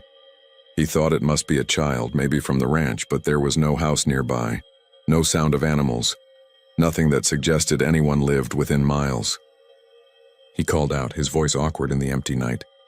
"Hey, you all right?" Silence. The rocking horse moved again. This time it rocked once hard, then stopped completely. He walked closer, only a few feet from the gate now, and crouched slightly to look underneath. What he saw wasn't a hand anymore. It looked more like a small arm, thin, dirt-caked, still pressed to the ground. But it wasn't moving now. He took a cautious step backward. Behind him, the GPS spoke again. "Proceed through the gate." The voice sounded warped, deepened, and wrong. Laura screamed his name, and when he turned, the truck lights dimmed, flickered, then brightened again. In that split second of darkness, he thought he saw someone standing beside the driver's door, a child-sized figure staring up at Laura's window. By the time he reached the truck, the figure was gone, and Laura was crying, pointing at the gate. The rocking horse had fallen over, and in the dirt beneath it something had been drawn.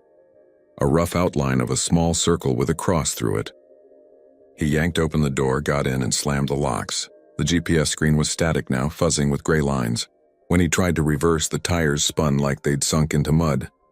But there hadn't been any mud when he'd parked. He pressed harder, and the truck lurched backward an inch, then stopped dead.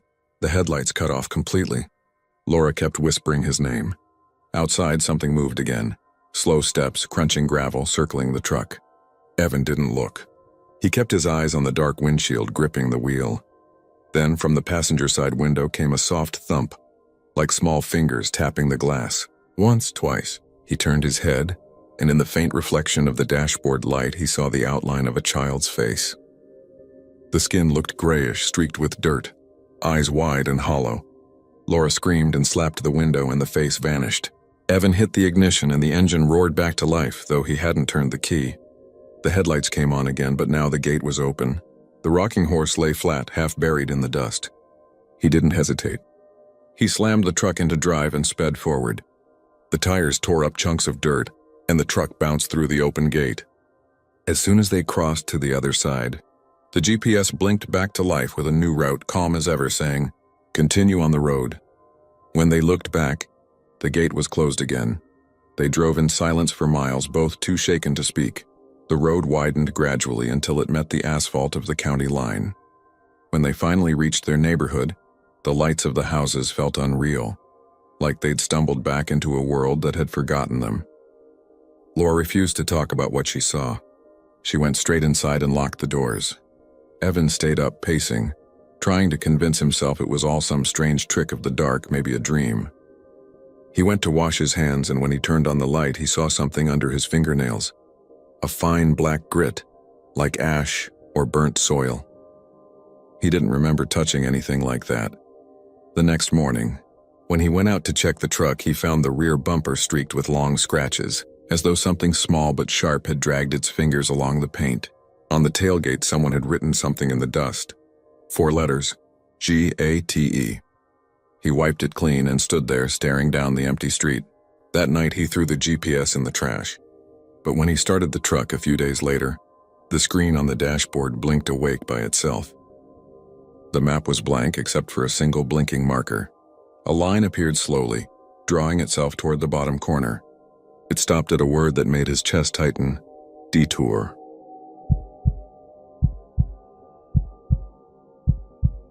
In the dry stillness of early autumn, the barbed wire always sang a little when the wind came down from the hills. It wasn't a song exactly, just that thin, trembling hum that carried through the metal posts and across the pastures. A sound you only noticed when everything else was quiet. Most ranchers around Burnett County got used to it. Clay Henley never really did. He was out there most mornings anyway, riding his ATV along the fence line before the heat came up, checking for gaps, busted wire, or coyotes that liked to dig under the backstretch near the creek. He'd patched that section twice that week already, blaming the animals or the wind. But by Thursday, the soil was dug out again, and something about the shape of that gap looked almost deliberate, like 2 hands had clawed through from the other side. Clay cut the engine and crouched near the fence. The wire was tight, barbs still glinting with dew, the bottom strand bent downward into the dark hole. He touched the post and felt a faint vibration, a tension that didn't feel like wind. Then through the quiet came a whisper, just a soft scrape of air moving along the wire, a sound so faint it could have been nothing. But then it came again, stretching along the fence line, sliding from one post to the next as if the wire itself was carrying it. His own name, Clay. Drawn out in a voice that sounded dry and close, like someone calling through metal from a long way off. He stood there, trying to listen past his heartbeat, but the sound faded. The wind kicked up, stirring grass and dust, and he told himself it was nothing but the wire vibrating. Still, he marked that spot with a broken mesquite branch before heading home. He told his wife Mara about it later over dinner. She laughed, said maybe the old barbed wire was trying to collect on his late electric bill. But he noticed how she avoided looking toward the window that faced the pasture. She'd grown up out there too, and she knew the quiet in that country could make a person imagine all sorts of things. The next day, Clay took his dog Bandit out with him. The cattle were restless, huddled near the pond even though it was still cool. When they reached the marked spot, the hole was wider and the earth was damp. Bandit sniffed and whined, tail low. Clay got down again and found faint marks in the dirt that didn't look like paw prints. They were too narrow, too deep, almost like fingers dragged through clay. He straightened and ran his hand along the top wire. It felt colder than the air. As his skin brushed the barb, he heard it again, faint but clear this time, traveling along the metal like electricity. Clay. It came from the north end where the fence disappeared into mesquite and shadow. He followed it slowly, post by post, and each one seemed to carry the sound forward, his name whispering closer and then slipping away again. By the time he reached the creek, the sound had stopped. Bandit wouldn't cross. The dog stood stiff, growling low, eyes locked on the far bank where a single cedar leaned over the water.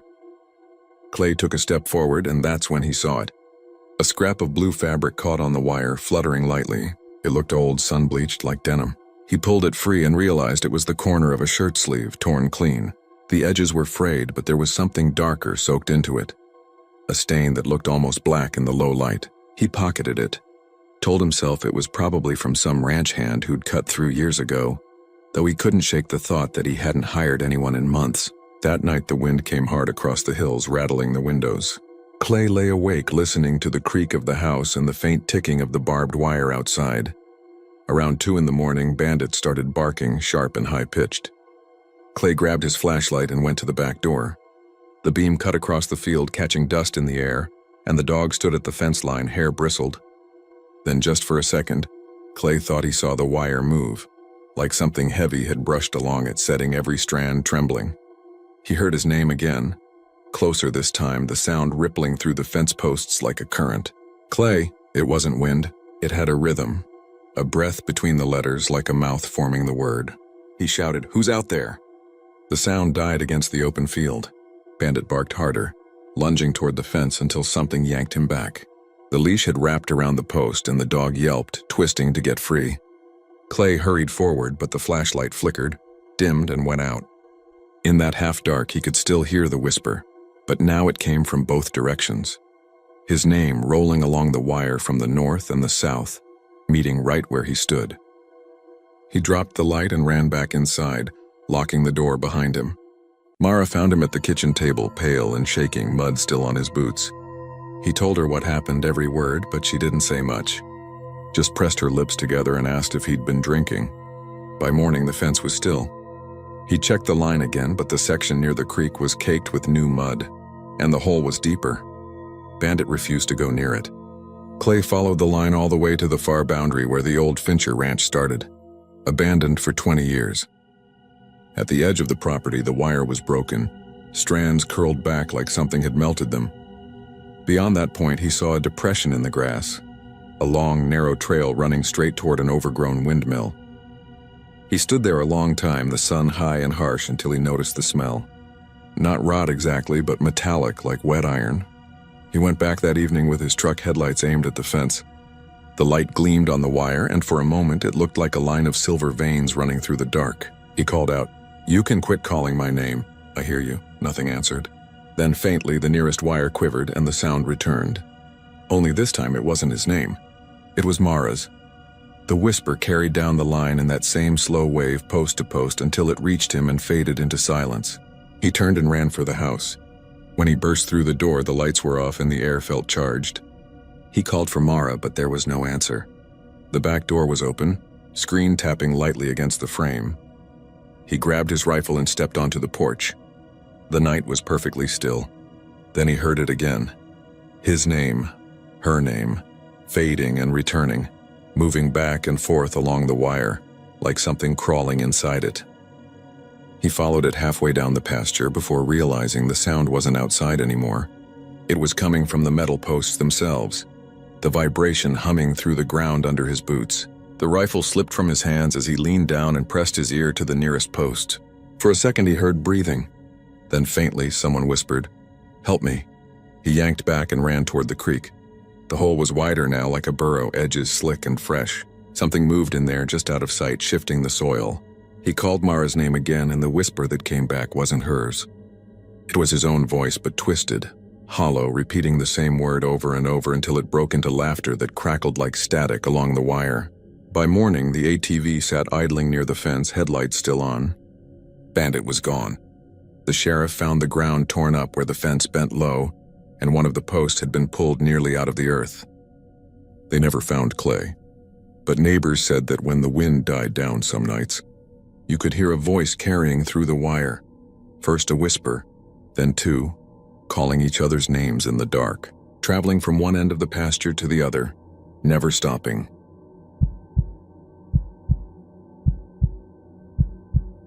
The night the bunkhouse door began rattling, the wind wasn't even blowing. The air over the oil lease was still and heavy, a dry West Texas night where the stars looked close enough to touch. The men were already in their bunks, the hum of the window unit blending with the soft ticking of the clock above the sink. Around 2 a.m, the first sound came, slow, heavy footsteps outside on the porch boards. The men froze. There were 6 of them in that small building, a long rectangle of peeling white paint and one flickering porch light that never quite stayed lit.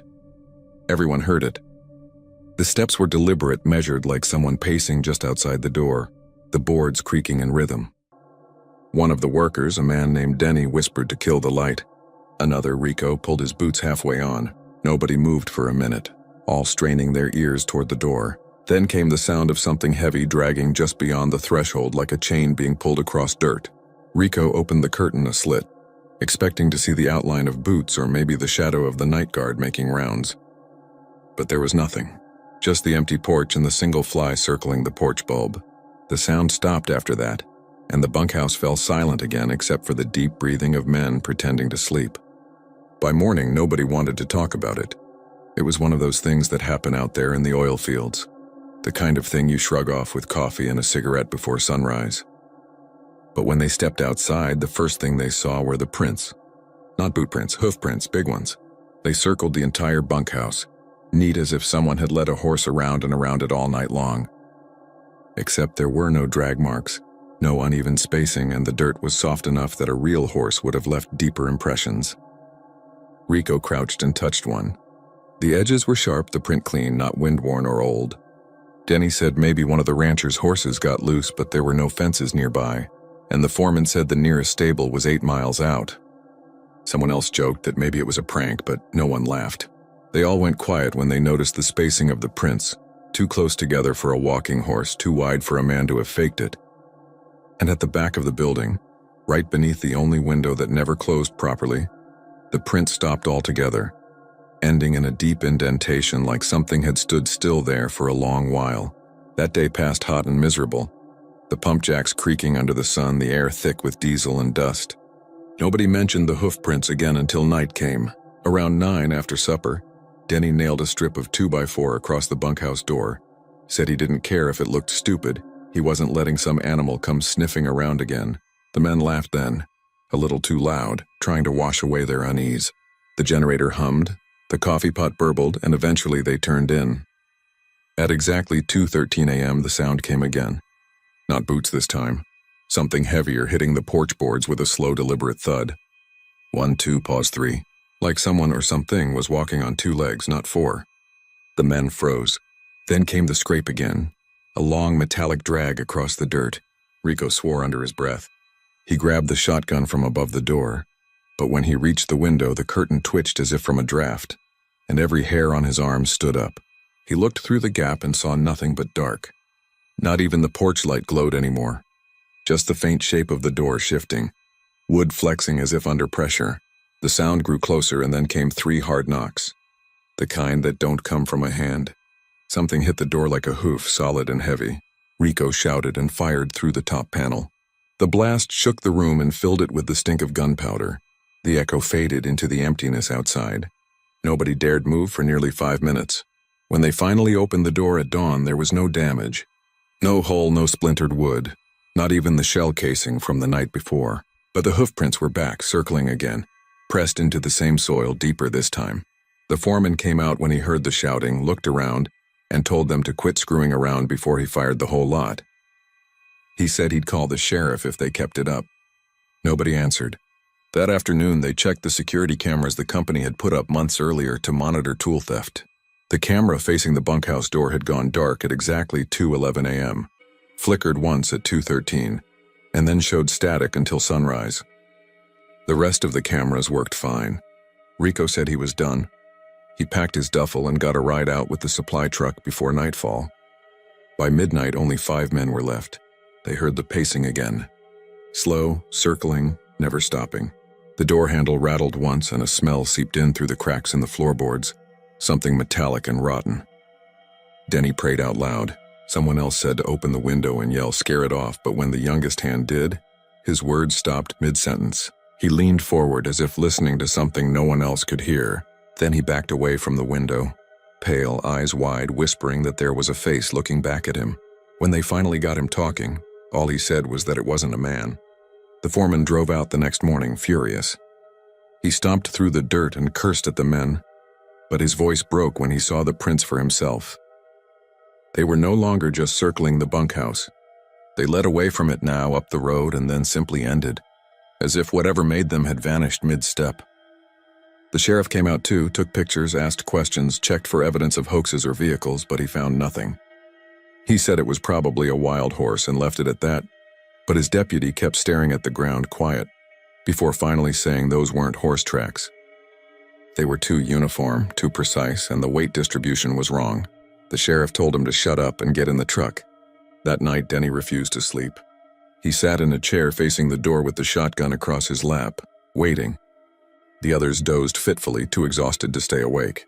When the noise started again, softer this time, almost careful, Denny's heart kicked against his ribs. The steps went once around the bunkhouse, twice, then stopped right outside the door. A breath of cold air slipped through the cracks. He raised the gun. The door rattled once, gently, almost polite. Then something whispered his name. The next morning, the sun rose over an empty bunkhouse.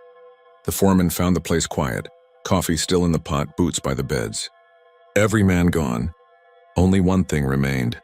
The door wide open, the strip of wood split in two, and the ground around it covered in fresh hoofprints, circling again and again until the soil was nothing but churned dust. When they finally boarded the place up for good, one of the welders welded the door shut. Said he didn't want anything coming out. 2 weeks later, a new crew arrived and set up trailers closer to the pumps. They said the bunkhouse was condemned, unsafe. But sometimes, when the wind died completely and the night was still, those men swore they could hear pacing out there in the dark. Slow, even, and endless.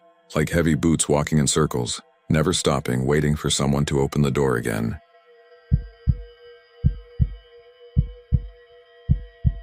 It was one of those stretches of Texas highway where the horizon feels too wide, like the earth's been peeled flat. The signs had stopped 20 miles back, and the last FM road I passed didn't even have a number. My gas light blinked on about half an hour before I saw the station. I'd been on my way from Abilene to Junction, taking a route I'd found on a forum that promised scenic isolation. They weren't lying. There were no billboards, no mile markers, just miles of yellow grass and the faint shimmer of oil rigs against a sky too pale for comfort. When I first saw the gas station, it looked like a mirage. A squat building of sun-faded paint, 2 pumps standing under a rusted canopy, and a flickering sign that read, "Gas open 24 HRS." It looked old, but not abandoned, not completely. The lights over the pumps were dim yellow, the kind that hum in a way that gets inside your skull. I coasted in, gravel crunching under the tires, and rolled to a stop beside the right pump. The air smelled like rain and oil, though I hadn't seen a cloud in an hour. I got out and reached for the nozzle, but there was no card reader. Just a faded sticker that said pay inside. The pump's glass meter had those mechanical numbers that roll instead of beep. When I pressed the handle, it clicked once and stopped. Inside, the lights buzzed louder. The place smelled like old coffee and dust. A rack of faded postcards leaned against the counter. Photos of bluebonnets, rattlesnakes, and the old hill country bridges. A small bell rang when I stepped in, but no one came out. "Hello?" I called, walking toward the counter. Behind it stood an old register, a jar of toothpicks, and a half-empty cup of coffee. Steam rose faintly from it. I could have sworn it was still warm. Then a voice came from the back room. "Be right there, friend." It was low, scratchy, like a throat that hadn't had water in days. A moment later, a man shuffled out. He wore oil-stained overalls and a trucker cap with Shelton's Service stitched across it. His skin looked gray under the buzzing light, and his eyes were so pale I couldn't tell their color. "Just need some gas," I said, pulling a few bills from my wallet. He nodded slowly like it took effort. "Pump 2's still working. You go on and fill up. I'll ring you when you're done." His tone wasn't unfriendly, just slow, like every word was measured. I thanked him and went back outside. When I lifted the nozzle again, it worked fine this time. The gas flowed smoothly, the numbers ticking over with a soft mechanical rhythm. I watched the dust swirl under the canopy lights, thinking how strange it was to see a place like this still running out here. When I went back in, the man was still behind the counter. He hadn't moved an inch. The same half-empty cup sat beside him, steam curling lazily off the top. I handed him the cash, and he pushed a small paper receipt toward me. "Where you headed?" he asked. "Junction," I said. "Passing through." He nodded again, very slow. "Long way yet? Be careful on 377 past Menard. Fog comes in sudden this time of year. Folks end up driving into ditches or worse." "Fog? Doesn't look like rain." "Doesn't have to," he said. "Comes from the ground sometimes." I didn't know what to say to that, so I thanked him again, folded the receipt, and went back to my truck. When I glanced in the rearview mirror, he was still standing there behind the counter, looking straight at me through the dusty glass door. The rest of the drive was quiet.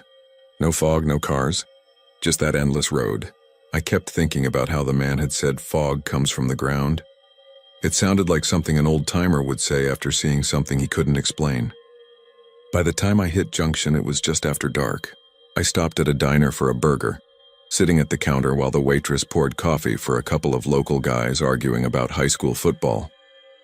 The TV above the counter played the evening news, something about a wildfire near Brady. When the waitress came by, I asked her about the gas station. "About 30 miles back," I said. "Old one, little sign said Shelton's Service. That guy saved me from running dry." She froze mid-pour. "You mean that old place by the bend in the highway?" "Yeah, that's it." Looked rough, but still working. Her face changed. The kind of change where the smile doesn't fade, it just stops being real. "Honey, that place burned down years ago." I laughed, but she didn't. She nodded toward one of the men at the counter. "Ask Carl. He used to work there when he was a kid." Carl turned on his stool, a long gray beard and eyes that looked tired in the way small-town men get tired. "Shelton's? That place caught fire back in 2003. Guy running it died inside. Gas leak, they said." "You sure you stopped there?" "Positive," I said. "Paid cash. Even got a receipt." He frowned. "You got it on you?" I pulled it from my pocket. The paper was soft from being folded, but when I laid it on the counter, I noticed something strange. The ink looked faded, almost brown, like it had been printed decades ago. The date said May 17th, 2003. No one spoke for a moment. The waitress crossed her arms. "That's the night it burned down," she said quietly. Carl shook his head. "I saw the smoke from my daddy's ranch. Fire started around 10. Shelton was still inside, counting the till, they said. He never made it out." My throat felt dry. "Then who did I talk to?" He stared at me a long time. "Did he say anything strange?" "Just something about fog. That it comes from the ground." Carl's eyes widened a little. "That's what he used to say when he was alive. Told folks to stay off the road when the low fog rolls in. Said it's bad luck to drive through it." The waitress made the sign of the cross, muttering something under her breath. I didn't sleep well that night. Every time a truck passed outside my motel window, the lights made the curtains glow, and I'd think about that buzzing yellow canopy light and that man's pale eyes. The next morning, I drove back the same way, telling myself I'd prove it was some weird mistake, maybe a surviving building someone rebuilt. But when I reached the spot, there was nothing. Just a cracked slab of concrete half buried in weeds, twisted metal, and a blackened signpost leaning into the ditch. The ground smelled faintly of burned oil. I found no pump, no canopy, no building, just emptiness.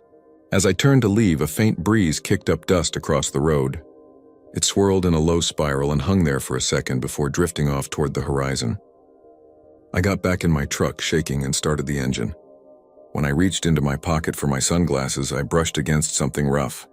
The receipt. But when I pulled it out, it wasn't paper anymore. It was a small piece of charred cloth.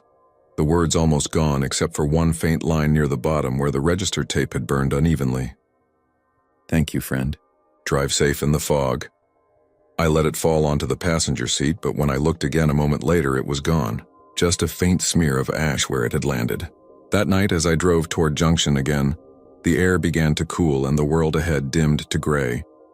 A fog rose up from the ground, thick and low, like it was breathing. The headlights caught movement just ahead, a flicker of yellow light, faint and steady.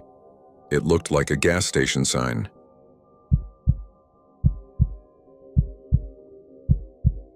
On a wind-bitten stretch of Hill County back road, the old Ramirez ranch sat quiet under a pale autumn sky. The mailbox leaned crooked by the cattle guard, its paint long peeled by sun and dust. For the past 2 weeks, something had started showing up inside it.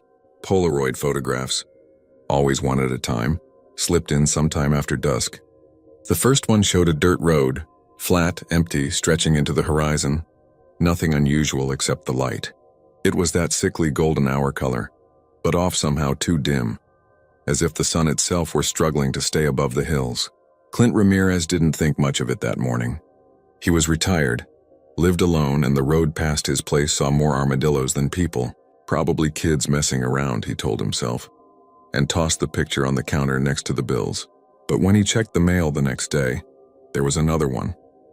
Same dirt road, same fading daylight, except this time the shot was taken from a few feet closer, as if whoever held the camera had walked forward. By the 4th day, Clint had started to feel a steady unease crawling under his ribs. He'd spent his whole life in ranch country, and he knew the look of a hill country road better than anyone. There was something about the scrub brush in the pictures, the faint outline of a low gate post in the background. He realized it wasn't just any road. It was his road. FM 2323, looking west toward his own fence line. He drove out after dinner, headlights cutting across dry mesquite and creaking wire fences, scanning the ditches for a parked car or a prankster with a Polaroid. Nothing. Just the dark and the hum of cicadas. He left the porch light on that night for the first time in years. On the 5th morning, he woke before dawn and waited for the mail truck. When it came, the driver waved and kept going. She hadn't stopped once all week. Clint walked out after breakfast anyway, the gravel crunching under his boots. Inside the box was another Polaroid, edges still warm. This one made his throat go dry. It showed the same road again, but now he could see his own gate clearly. The old iron one with the R branded across it. He didn't call anyone. There wasn't anyone to call. His wife had passed 5 years earlier. His son worked oil up near Odessa. The sheriff would probably laugh it off or tell him to set up a trail cam. So he did just that. He drove into town, bought one from the feed store, and mounted it on the post beside the mailbox. That night, he sat on the porch with his rifle resting across his lap, watching the last streaks of daylight sink behind the hills. By morning, there was no new Polaroid in the box and just the wind tapping the flag against the metal. He checked the trail cam. Empty. No movement all night except a stray dog near midnight. He almost felt relieved until the next afternoon, when he came home from town and saw the red flag raised again. He walked up slow. Inside was another photograph. This one was taken right through the gate, his gate, looking up the drive toward the house. His hands trembled as he turned it over, hoping for some clue, some writing. Nothing. Just the slick square, faint chemical smell, and the feeling that the world had tilted slightly off its axis. That night he locked every door, drew the curtains, and sat by the kitchen window watching the tree line. Around 2 a.m, the porch light flickered once and went out. The generator in the barn sputtered like a dying animal. He didn't move until dawn painted the horizon pink. He found 2 Polaroids that morning. One in the mailbox, one tucked under the welcome mat. The first showed his porch steps taken from maybe 20 feet away. The second showed the front door itself, knob catching the last of the sunset. Clint sat at the kitchen table staring at it until the edges curled from his grip. He packed a bag that afternoon. His plan was simple: drive into Fredericksburg, stay at a motel, call his son from there. He didn't want to spend another night alone. But before leaving, he went out to pull the memory card from the trail cam, hoping for a face, a shape, something that made sense. The screen on the little viewer blinked through stills until it froze on one, a tall figure in the ditch across from the box. Wide brim hat, long coat, no visible face.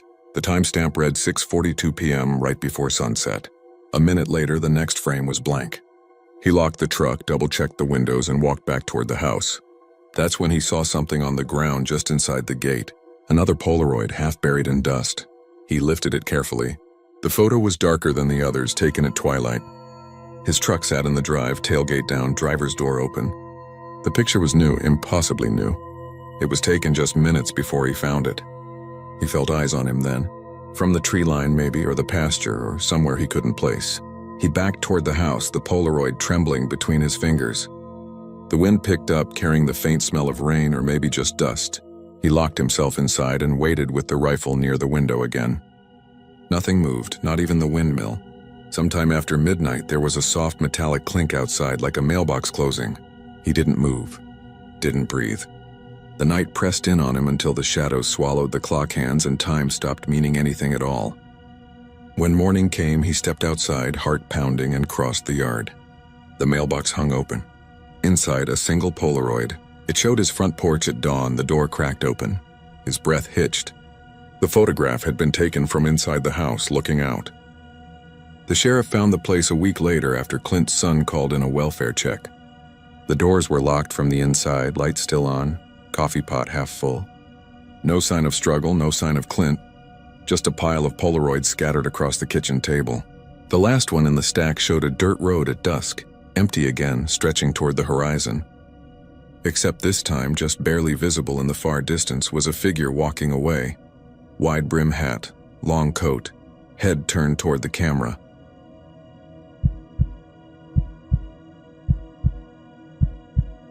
It started with the silence.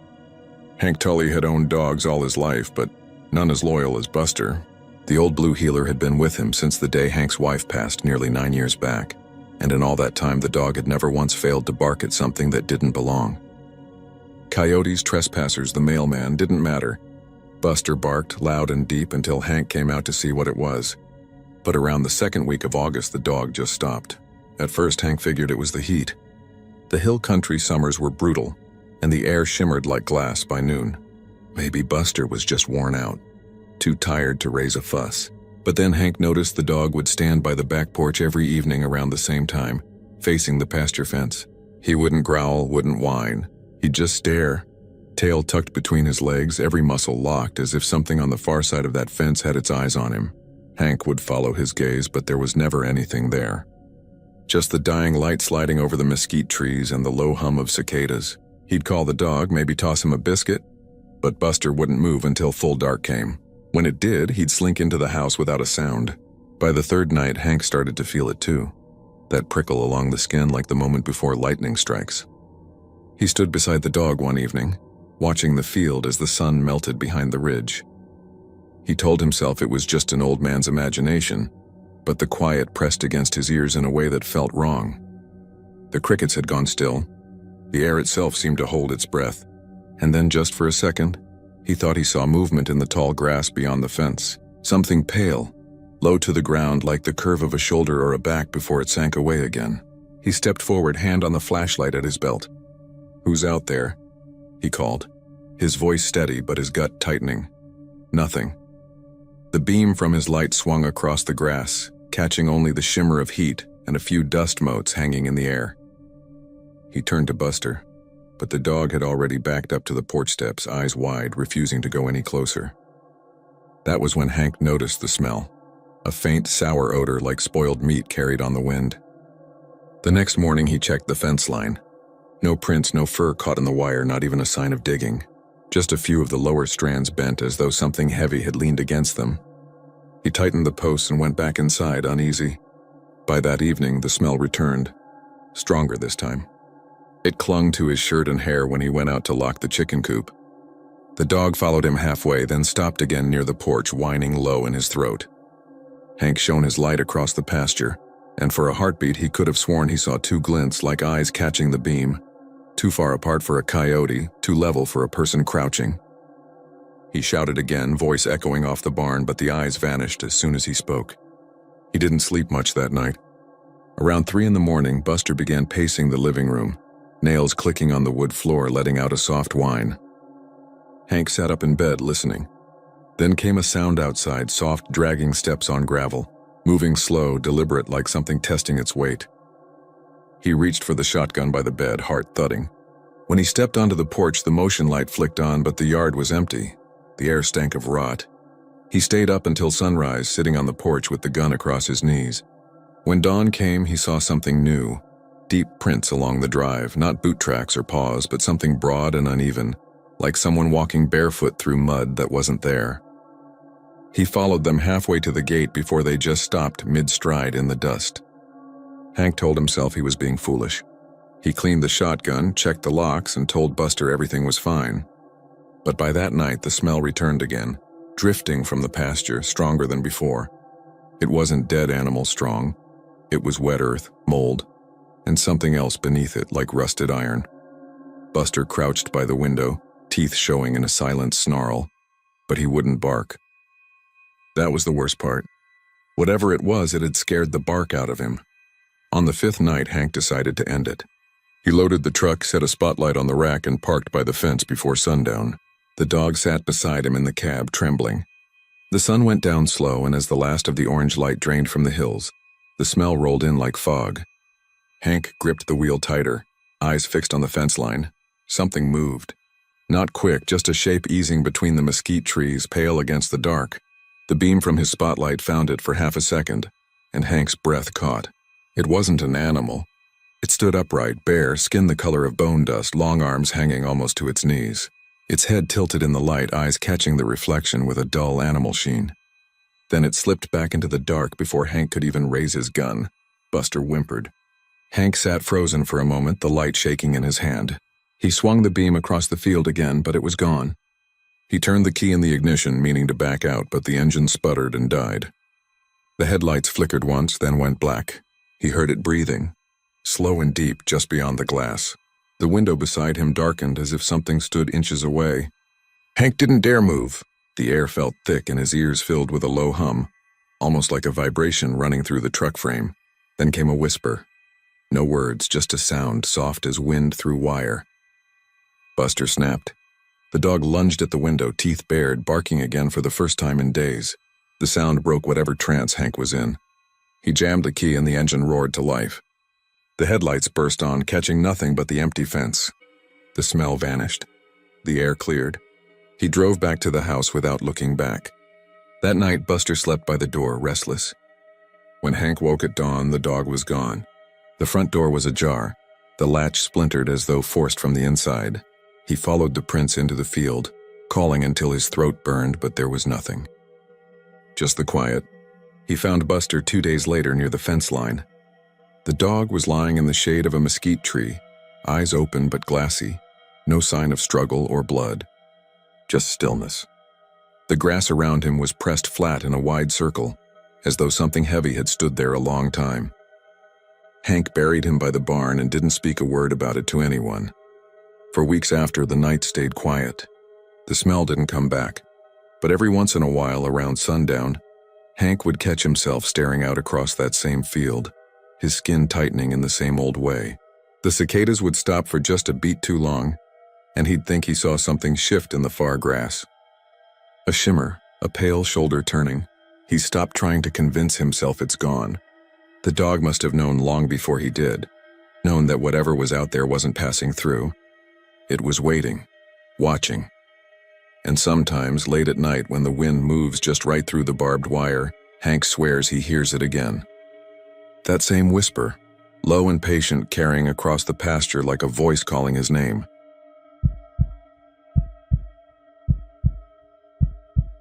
Late summer air hung heavy over the field, the kind that makes you feel like the sun's holding a grudge. The ranch had been abandoned for decades, they said, left to rot after the owner shot himself in the barn. Nobody was supposed to go there anymore, not after the sheriff blocked the road with a chain and a sign that said private property. But that sort of thing only made people like Cody, Travis, and their friends more curious. It was Cody's idea to go out there that Friday night. He'd heard about an old school bus sitting somewhere on the back part of the land, half swallowed by tall grass and vines. He wanted to film it for his YouTube channel, the one where he explored forgotten places. They brought flashlights, energy drinks, and a cheap handheld camera that flickered every time it recorded. By the time they crossed the rusted gate, the sun was bleeding into the horizon. The house itself stood on a hill, black windows like empty eyes, but they weren't there for the house. The field behind it stretched out toward a tree line, nothing but brittle grass and rusting fences. The bus wasn't hard to find. It stood crooked near a dry creek bed, tilted to one side like it had sunk halfway into the earth. Its paint had faded to a reddish brown, and the windows were fogged with grime. The front tires were long gone, and weeds grew where the wheels had once been. Even in the fading light, something about it felt wrong. The way it sat there, perfectly still, like it was waiting. Cody went first, filming as he walked, narrating for his audience. Old ranch, maybe mid-50s build. Looks like a school bus got dumped here. Let's see what's inside. His voice tried to sound casual, but it trembled. The others followed, kicking through the tall grass. The bus door hung open, squealing slightly in the wind. Inside, the smell was a mixture of metal, mold, and something faintly sour like dried blood. Dust motes floated in the beam of their flashlights. Every seat was still there, torn and sun-bleached, the stuffing spilling out like pale guts. Travis was the first to notice the carvings. "What the hell?" he muttered, brushing dust from the back of a seat. Names, dozens of them. Each one carved deep into the vinyl, some with dates beside them. Danny Lewis, Amy Carson, Tommy Bryce. The further they went, the more names they saw. Cody crouched down and ran his fingers over one of the carvings. The letters were uneven, cut with something sharp but shaky. "That's not graffiti," he said quietly. "These are real names." When he got back to the ranch gate later that night, he'd realized they matched the list of missing persons from the area, kids and teens who had vanished over the last 40 years. Inside the bus, the air felt heavy. It wasn't just dust or decay. It felt like the space itself pressed against them. Travis joked to break the tension, saying maybe it was an old detention bus. Nobody laughed. A faint sound came from the back, like a soft creak or a shuffle. Cody turned the camera toward it, but the flashlight beam caught only shadows. The back seats were darker, the windows almost opaque. For a second, he thought he saw a face, pale, indistinct, watching from behind a seat. He blinked and it was gone. They stayed long enough to film the interior, each of them quieter now. When they stepped back outside, the sun had slipped completely behind the hills. The field was a gray ocean under a purple sky. Crickets buzzed, but the wind had stopped. Cody panned the camera one last time across the field before turning it off. As they started walking back toward the truck, Travis froze. "Did you see that?" he said. They followed his gaze to the bus. The headlights, long shattered and dead, were glowing faintly yellow. Not bright, just enough to glimmer through the cracked glass like eyes opening after a long sleep. Nobody said anything. They just stood there until Cody whispered, "Let's go."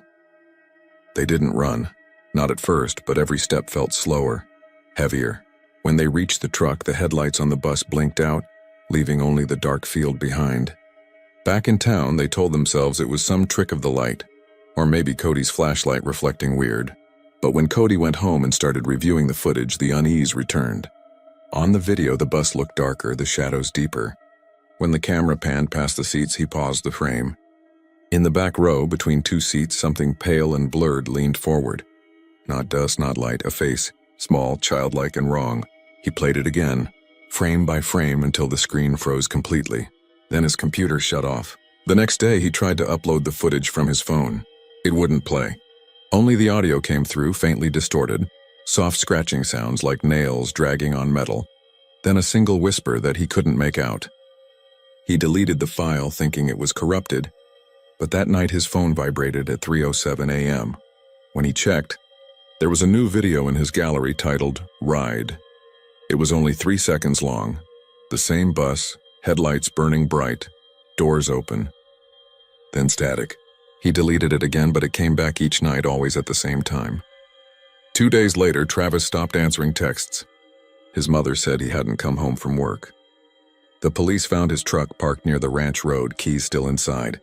No sign of struggle, no footprints leading away, just tire marks that ended in the dirt near the old fence.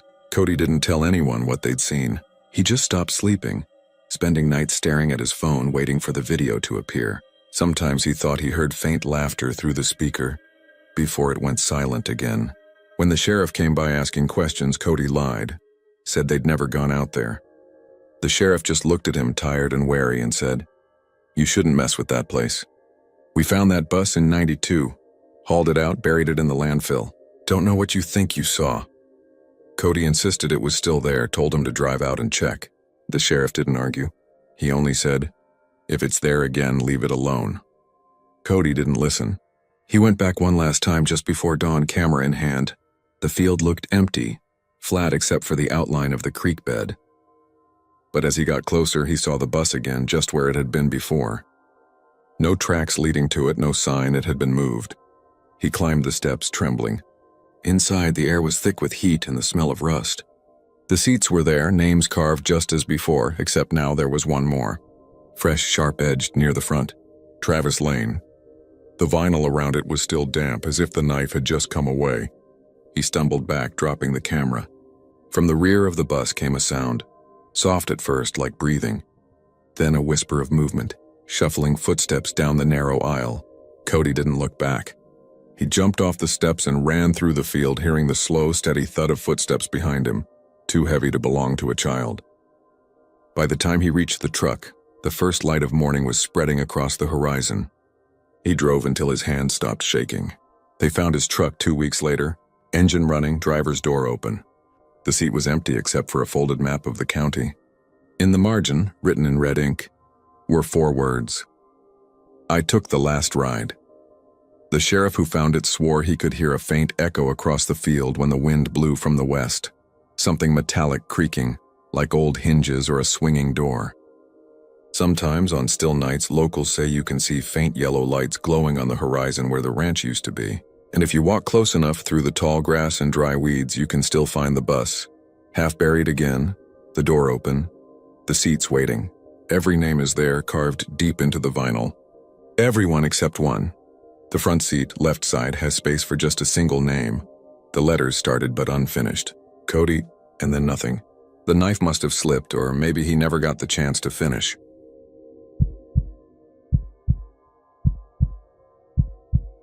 On ranch roads west of Kerrville, there's a stretch about a quarter-mile long that never seems to take rain. No matter how heavy the storms, no matter how long they last, that strip stays black and bone dry. The locals call it the burned stretch. It cuts through a low draw between Cedar Hills, a thin ribbon of asphalt warped by heat that doesn't come from the sun. People say if you stop your truck there, you'll feel it in the soles of your boots. The faintest vibration, like the hum of something still alive underground. Most folks don't stop. They pass it in silence, pretending not to look at the scorched mesquites or the fence posts melted into odd, rippled shapes, as though someone had pressed a blowtorch to them decades ago. But old-timers say it wasn't a fire at all, not the kind that burns wood and grass. It was something else that came crawling out of a blaze one night in 1979. That was the summer a man named Boyd Harlan worked the Whitaker Ranch, running fence and checking windmills after dark because he said the heat was easier to bear then. The Whitakers told him to stay off that road after sundown, but Boyd wasn't the type to listen. He'd been a roughneck most of his life, with a busted collarbone from an oil rig accident and a taste for beer that made him careless. On a June evening, lightning rolled across the hills and Boyd was driving back from Junction with a load of supplies when the storm hit. Folks in town remembered the sky turning the color of a bruise, the kind that spreads deep beneath the skin. They heard thunder like cannon fire and saw a column of flame out near the ranch. Boyd's truck was found the next morning nose deep in a ditch by the fence line, engine melted, glass sagging from the heat. They never found him, only his boots, set side by side in the road, the rubber soles fused into the blacktop. The county sent deputies, then a fire crew, but there was no sign of a wildfire. The grass a mile out was still damp from the storm, untouched. The soil near the truck, however, was baked white. They said it was so hot you couldn't step on it barefoot even after sunrise. The sheriff closed off the area for a while, thinking maybe it was a gas leak or some chemical spill, but the ground kept smoking, slow and steady, for 3 days straight. When the wind blew right, people claimed they could smell it in town, a mix of tar, copper, and something sweet like burnt sugar. Then the smoke stopped and the county opened the road again. That's when drivers started reporting strange things. Tires blew out for no reason. Radios went dead. One man said his headlights dimmed to a red glow when he crossed the stretch. Another swore his engine cut off completely. Yet the truck coasted all the way through on its own. Decades passed and the story settled into the usual kind of Texas lore. Campfire talk. Something to spook city folk who didn't know better. But the road stayed dry, even in years when rain turned the rest of the ranch land to mud. And the smell never quite left. When the air got still, when dusk pressed down and the cicadas went quiet, you could still catch that faint sweetness drifting out of the draw.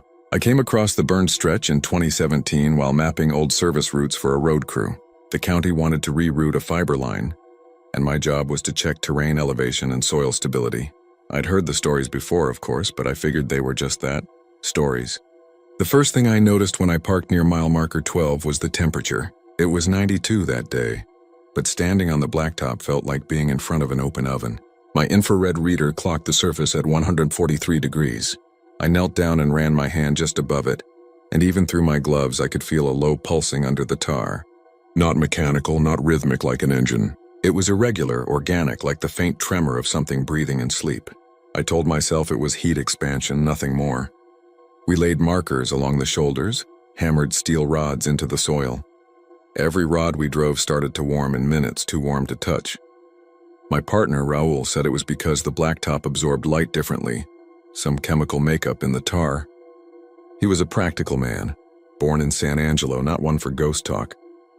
But that night when we checked the footage from the dash cam, he turned pale. The camera caught something we hadn't seen. Heat ripples across the road like steam, but moving against the wind. It wasn't the shimmer of hot air rising. It was rolling, pushing forward in waves like water flowing beneath glass. And for a moment, just a second, something dark seemed to drag itself across the shoulder. Not smoke, not shadow, a shape. We went back out the next morning. The air was clear, the light sharp and white. The markers we'd driven were gone, every one of them. The soil where they'd been looked blistered, puckered like skin around a burn. I tried to radio the main crew, but the line crackled with static. Then the static started to pattern. It rose and fell in rhythm, almost forming a voice. Raul heard it too. He dropped his mic and backed up to the truck. It sounded like words being forced through interference, a whisper in the wire. I couldn't make out more than one phrase, still burning. Then the signal cut out. We packed up fast. On the drive back toward Careville, Raul stared out the window and said he'd seen movement near the fence line. Something crawling just under the layer of grass. He didn't describe it, just said it moved wrong, like a man dragging himself with elbows instead of legs. He quit the job the next week. Said his house smelled like tar every night and that his boots kept sticking to the kitchen floor though it was spotless. He moved to El Paso after that. No one heard from him again. The county eventually paved over the burned stretch with a new layer, thick enough to bury whatever lay underneath. But it didn't help. Within a month, the asphalt cracked in the same crooked pattern, like veins spreading outward from a heart still beating underground. People started finding scorched birds along the ditch, wings stiff, feathers curled as if they'd flown through heat too sudden to escape. At night, the faint shimmer came back. Some said if you stopped your car there and turned off the headlights, you could see it clearly. A black mass just under the surface, moving, pulsing, stretching out toward the tires. I went back one last time 2 years ago, against better judgment. I had to see it again. It was late after a thunderstorm and the hills smelled of wet cedar. The whole road glistened with rain except that quarter mile. It was still dry, steaming faintly even in the cool night. I walked the shoulder, recording thermal readings, but the device glitched and froze at 666 degrees before shutting off completely. The number bothered me, though I told myself it was coincidence. Then I heard something soft behind me, a sound like fingers dragging across wet gravel. When I turned, nothing was there, just a faint smoke curling from the cracks. Then a voice rose from under the pavement, quiet and strained like a breath forced through the soil. It said my name, not a trick of wind or nerves. I heard it clearly, slow and deliberate. each syllable pressed through the air like it was struggling to escape. The tar at my feet shifted. A single blister formed and burst with a hiss, releasing a puff of white smoke that smelled sweet and sickening. I ran. The blacktop seemed to stretch behind me, every step sticking slightly, the air thick and hot as if I were being pulled backward by something unseen. When I reached the end of the stretch, the sound stopped. The temperature dropped instantly, and the road behind me looked perfectly still. I drove home without looking back, and by morning the soles of my boots had hardened like they'd been heat-cured. They cracked when I bent them. I threw them away, but for weeks afterward my house reeked faintly of burnt sugar. They still talk about that place around Kerrville. Truckers swear they see faint lights under the asphalt on moonless nights, glowing dull orange like coals being breathed back to life. Some say the shape still crawls just beneath the surface, dragging the heat with it, waiting for the next fool who stops long enough to listen. And when the wind dies down, the smell returns, drifting out of the draw where Boyd Harlan vanished all those years ago, reminding anyone who passes that fire isn't always put out. It just finds somewhere darker to keep burning.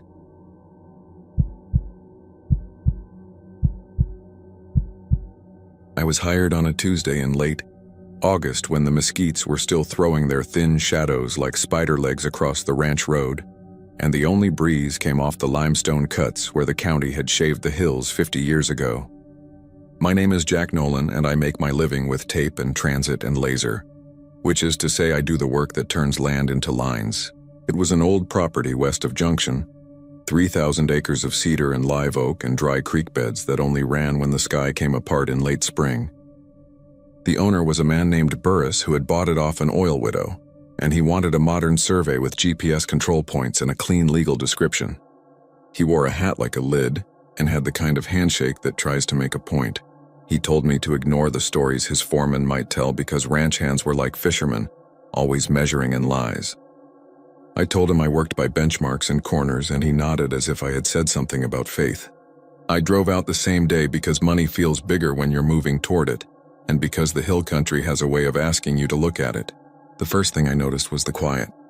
The second thing was the humming that I thought was in my truck, until I turned the engine off and realized it was somewhere in the ground. A faint electric tone like the bees you hear before you see the hive, just low and steady, a single note without a breath in it. I chalked it up to tinnitus or fatigue. I unloaded the gear and started with the section corners, the old irons and stones that make lawyers happy. The afternoon heat came down like a lid on a kettle. Vultures sailed circles over a ridge where the cedar grew so thick you could lose a horse in it. The humming stayed there like a pressure in the ear that wouldn't clear. On the second day I found the house. It didn't show up on the county plat or the aerial tiles, which wasn't impossible because the hill country likes to hide things under live oaks and stubborn limestone. I was flagging a line that ran along a dry draw when I saw the roof first, flat as a table and just high enough above the grass to make me think of a cattle guard hung in the air. I came up on it and saw it wasn't a roof in the normal sense, but a slab of stone set level, heavy as a tomb lid. And below it, the walls rose up out of the dirt without any opening at all. No windows, no door, no cracks wider than a finger. The walls were stacked limestone, old stuff thrown without mortar the way Germans did it 150 years ago when they were breaking rocks into houses and houses into towns. The stone had lichen like pale coins. Grass grew right up to it and then stopped as if it had been told where not to step. I walked around it, one circle, then another. The humming grew stronger there but not louder, which makes sense if you've ever put your head against a refrigerator and tried to hear a thought over the engine. I put my hand on the stone and felt a faint vibration, not like the way a highway shakes when a truck hits a joint, but like something living and deep that is trying not to let you know it is breathing. There's a rule in this line of work that says you write it down. Anything strange you document and then you explain it later. I took photographs and measured the footprint. 27 feet by 27, a perfect square to my tape.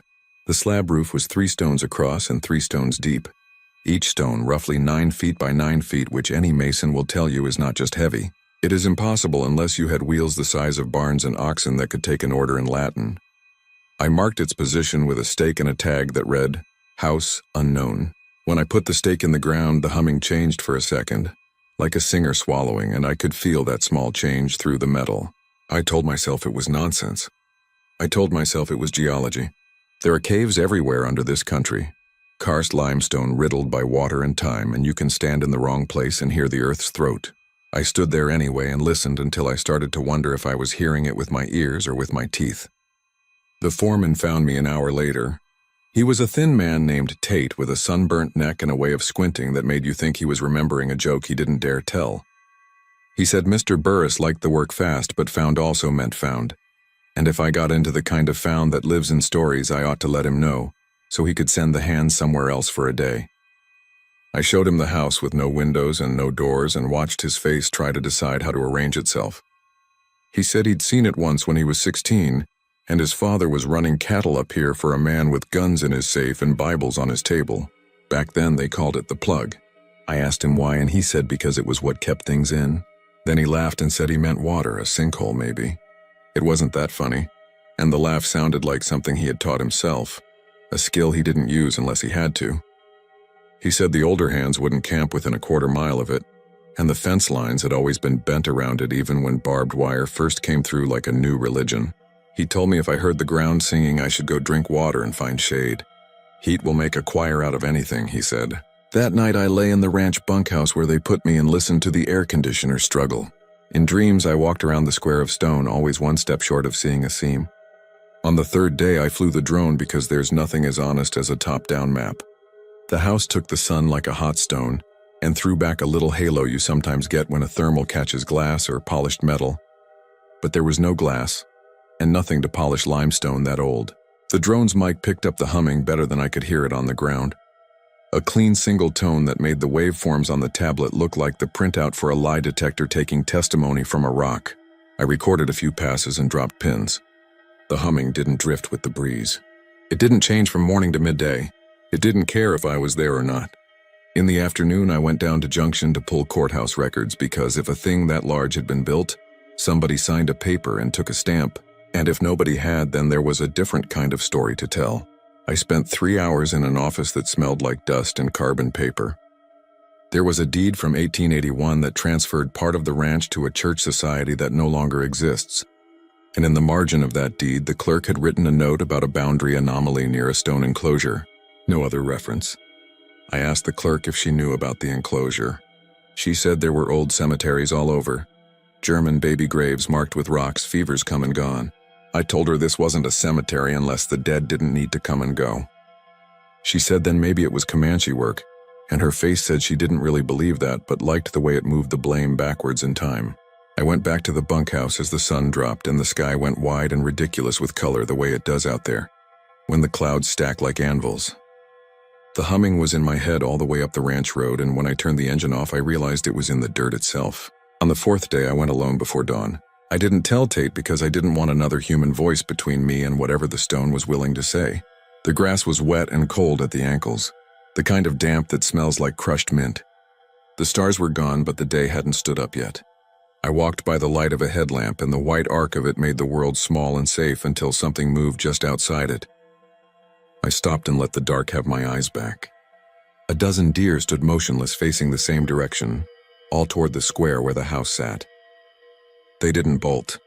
They didn't stomp. They only watched as if something was happening they had already decided to witness. When I stepped closer, the humming grew stronger and there was a new complication under it like a second voice. Lower, not another note but a shape of sound filling the gaps. My headlamp picked up the stake I had set 2 days earlier, and for a bad second I thought it had been moved. But then I realized there were more stakes now, 3 more to be exact at the square's corners. Each set as cleanly as I would have set it myself, each tagged in my handwriting. I stood there while the little hairs on my arms prickled and the lamp glittered against limestone crystals. I told myself I had been careless, that I had meant to put them in and had forgotten. Then I looked at the tags and saw they were dated the day before, at a time when I'd been 30 miles away in a county office trying to translate ghosts into paper. There is a particular kind of fear that puts you in inventory mode. You count your tools. You count your steps. You count your breaths as if you are in a burning room. I walked to each corner and touched the wood as if it might be warm. The humming didn't change. I took the lamp off and let dawn do the work. When day came, the house looked exactly as it had looked, but the slab felt less like a roof and more like a lid, and I kept thinking of the word the foreman had used: plug. I took a steel tape and ran it between my corner stakes. They made a larger square around the house, and when I did the math in my head, I saw it fit in exact proportion, 3-to-1. The big square 39 by 39, the house 27 by 27. No surveyor trusts nice numbers because the land hates them. The land wants oddities and error bars and drift. Nice numbers mean someone is putting a pattern on reality. I told myself I had made special because I was tired. Then I put the tape away and put both palms on the limestone and leaned close to listen. I heard the humming the way you hear your own blood when you crush your ear to a pillow. I heard the shape under it. And then I heard my own name. I pulled my hands back as if the rock had burned me. I stood there in the pale light and told myself I had heard wind and grass make the syllables I knew. The stone didn't know me. The limestone under Kerr County didn't know my name any more than it knew the Latin taxonomies of the roots that dug into it. Still, the next time the shape under the humming rose, I heard it again. A breathy articulation. The sound you get when a voice comes through a wall. Jack. It wasn't dramatic. It wasn't even threatening. It was the voice you get when someone is trying to talk through a vent. I wanted to run, and there was nowhere to run that wasn't toward or away from the square of stone. I made myself do the one thing that had ever saved me in work and in life. I made a plan. I pulled string line from the truck and ran it between the corner stakes. I set a nail in the dirt at the midpoints and ran another line. I made a grid centered on the square. And as I tied off the last knot, the humming stepped up a fraction, not louder, just closer, as if the distance between my skull and the sound had been shortened by exactly the thickness of the string. By noon, I had 25 little squares mapped out around the house. 5 by 5, each of them a perfect mirror of the stones that made the lid. I told myself I was building a control area for test pits. I told myself I was making sense of nonsense. The deer had gone.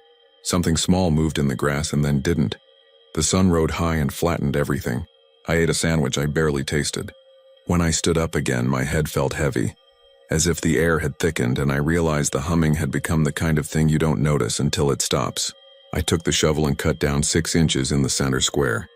The dirt was pale and powdery like ground bone. The smell was not bad.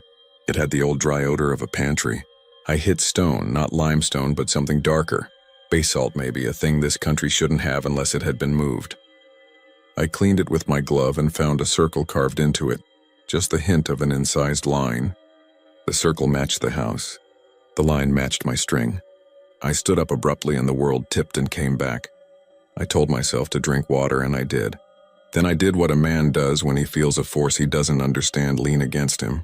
I pushed back. I cut another square and found the same stone. The same faint circle kissing the edges of my string line as if it had been waiting for my geometry for 100 years. By 3 o'clock, clouds had stacked over the western hills and the air went metallic. Thunder spoke somewhere far off like a door closing in another part of a house. I should have packed the gear and headed for the bunkhouse. I should have called Burris and told him his property had a feature that belonged to a different age, a different purpose. Instead, I stood over the square of stone and told it to say my name again. The humming softened, then rose, and there it was, as plain as anything said inside a church. My name stripped of affection and hatred, just the fact of it, aired and offered back. Something in me calmed. The fear narrowed to a single sharp point, like the tip of a nail that knows exactly where it is going. I put both hands on the lid and said out loud that I would open it. Even as I said it, I knew how stupid it was. Even as I said it, I could feel the old lines in me. The ones that have kept me in rooms with bad air and worse company. The ones that say if a thing resists you, it is only asking for the right angle of attack. Lightning hit somewhere behind the ridge, and the delay was so short the sound felt like a blow. The humming moved in response, not louder, not faster, but with a proximity that made my skin feel one size too small. I set the shovel against the seam where 2 of the roof stones met and leaned. Nothing. I found a bar in the truck, a length of steel I used to pry fence staples, and worked it into the same seam. I felt the smallest give, like a drawer that has been painted shut and wants to remember being a drawer. The sky opened with a sudden heavy rain that turned the dust to paste and made the grass slick, and yet the lid stayed dry, the water sliding off its edges the way oil turns a river. I kept my weight on the bar. The seam widened to the width of a finger. The humming rose higher. The second voice under it uncurled like a rope. I smelled air from below that had never been in the weather. It smelled like stone and faintly like a struck match. I told myself, catch your breath, and when I did, the sound below caught mine. The first hard gust hit the grid lines and played them like strings. The sound they made braided with the humming into something that wasn't quite music and wasn't quite machine. The bar slipped and bit my palm. I swore and said it again. The seam admitted the thickness of my hand and then a hand and a half. I had the thought that no one would believe me if I told this story. That even if I filmed it, the camera would find some way to reduce it to shadow and trick. The stone shifted like a shoulder under a shirt. Rain hammered the grass. I put my weight into it, and something below put its weight into me. What happened next happened very quickly and with absolute clarity. The lid moved just enough to let in a curve of daylight, and the humming stopped as if a conductor had cut it off. In the exact second of silence, I heard a sound that was not a voice and not an animal. The sound of pressure equalizing between two rooms that have not talked in a long time. The bar slid past the seam and dropped. It fell and fell as if there were more distance below than there should have been. The rain struck the stone and blew back in my face. I closed my hands on the slab and tried to pull it back into place, because that is the moment when brave men and foolish men are separated, and I have never had the right to call myself brave. The stone didn't move. From below came the first breath, a slow, careful inhalation that took the air around me into itself and held it. I felt the pressure in my ears. My head emptied the way a room empties when the lights go out. Then the breath went out and it took my name with it, not spoken this time, but pulled through me, taking something I hadn't meant to give. I remember stepping back. I remember rain stopping at the edge of the lid as if there were a glass bell over it and nowhere else. I remember the grid lines quivering as if plucked by invisible hands. The sense under my feet was that the ground had shifted from dirt to hinge, that I was standing on a piece of a door I could not see. In that moment, every boundary I had set on that land, every line and corner felt like a circuit I had helped close. And I knew, with the cold knowledge you get when you drive past a cop with a beer under your seat, that I had not found the stone to measure it. I had given it the measurements it needed. The breath from below came again, quicker now, and the smell rose stronger, struck match and old cedar and something coppery that made my mouth water. I said my name out loud as if that could tether me. The sound went down through the seam and didn't come back. Then something moved under the slab. A shift like a large person turning in a small bed, and the lid sighed and settled and the seam drew closed a fraction as if it were breathing in sleep. I don't remember leaving. I remember standing under the bunkhouse porch with rain running off the eaves like rope, and my boots full of mud. Tate asked me what the hell happened out there, and I opened my mouth and nothing coherent came out. Later, when the storm had passed and the dust came up from the ground in that way it does after rain, he poured 2 fingers of whiskey and told me his father once said the plug had been here before the Germans and before the ranches and before names. And men who tried to open it got quiet in the head afterward, like river rocks smoothed by time. He told me to finish the lines and turn in the map and leave the house off. He said Burris already knew about it and pretended not to, because that's how men with money keep things from having to be true. I nodded and said I would. But that night I heard the humming in the air conditioner and in the pipes and in the empty space between my breaths. I dreamed of grid lines floating above black water, and a voice below saying my name not like a greeting but like the last word on a list. I did finish the map. I sent the plat and the meets and bounds and the monuments restored. I left the square of stone off because men like Burris don't know what to do with that kind of shape. A week later, a check arrived with a bonus that felt like an apology. I bought new gear I didn't need. I told myself I would go work a subdivision near Bourne where everything is already cut and the ground only pretends to be wild. At night, in town, in my apartment where the only stone is countertop and the only animals are the stray cats who argue under the carport, I still hear the humming. It isn't louder or softer. It is simply closer than it was. Sometimes if I stand in the bathroom with the fan off and the door closed, I can hear the second voice under it, shaping the absence between the note and the next one. And sometimes, in that space I hear my name, and sometimes I hear other names. Names I don't know. Names that might be older than the languages that gave them. And once I heard the word open said with the patience of a teacher and the certainty of a man who owns every key in town. I haven't gone back to the ranch. I haven't told anyone the whole of it. The strangest part is this. Since the day I found the square, every time I draw a line, on paper or on the ground, it wants to turn toward a point I cannot see. Angles lean, Corners drift. A house a client wanted to sit facing north now faces 3 degrees east because that is where my hand took it when I wasn't looking.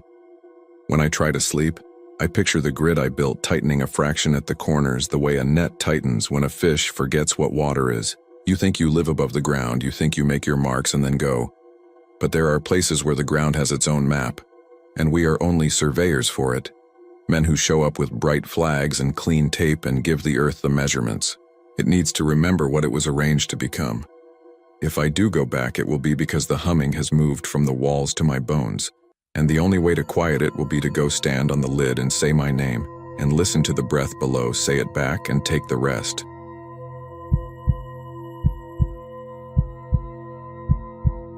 I picked up the load just before dusk, when the West Texas light gets that bleached color like an old photograph left on a dashboard too long.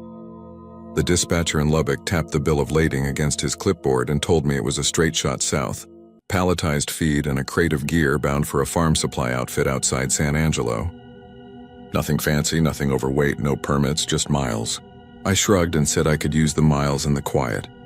My back was stiff from 2 weeks of short hops and my head was worse, filled with the kind of jitter that only opens up and leaves when the needle on the speedometer floats, the way a boat does on calm water, and the tires hum out a steady song.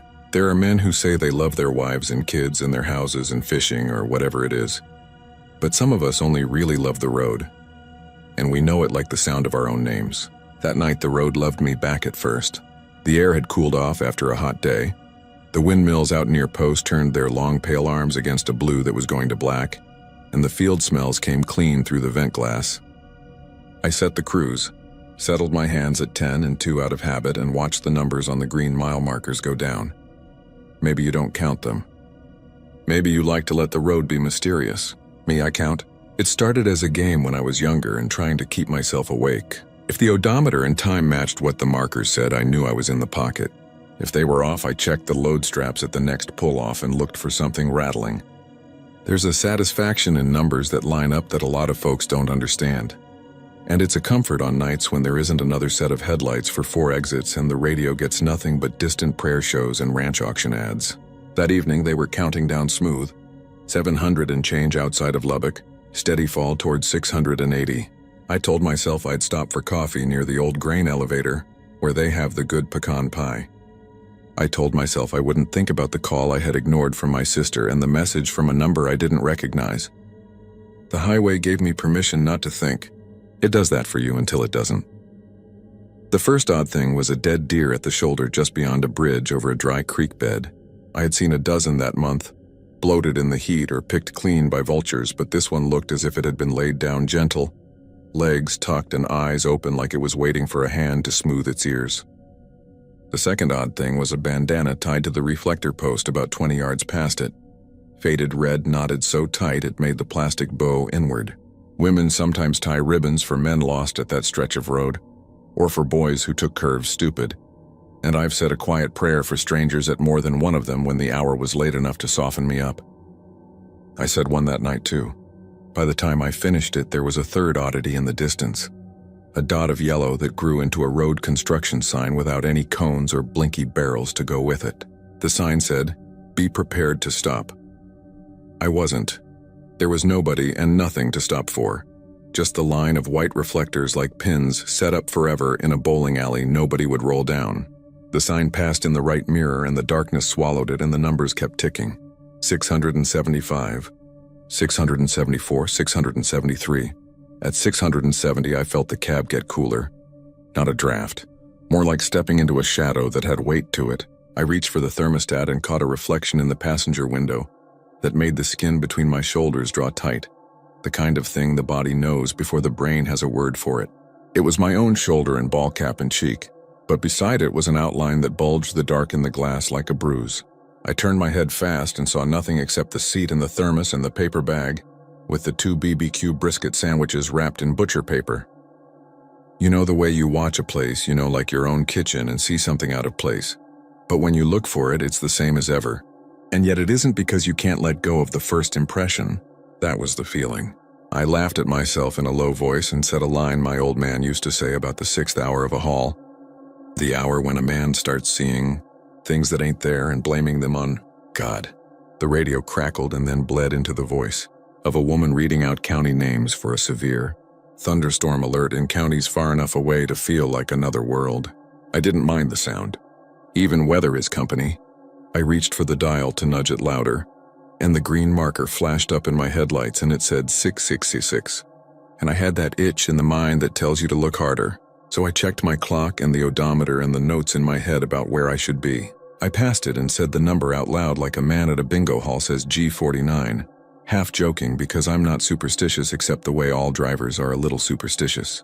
I kept that mile behind me and breathed easier, and ate one of the sandwiches even though I had promised myself I would wait. Grease oiled my fingers and I wiped them on a napkin and I thought about nothing.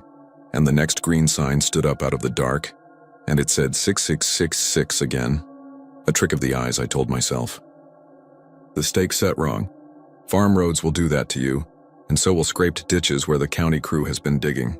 I watched for the next one like I watch a lane change when the traffic is blind on both sides, with my jaw set and my heart doing a small, steady punch under my ribs.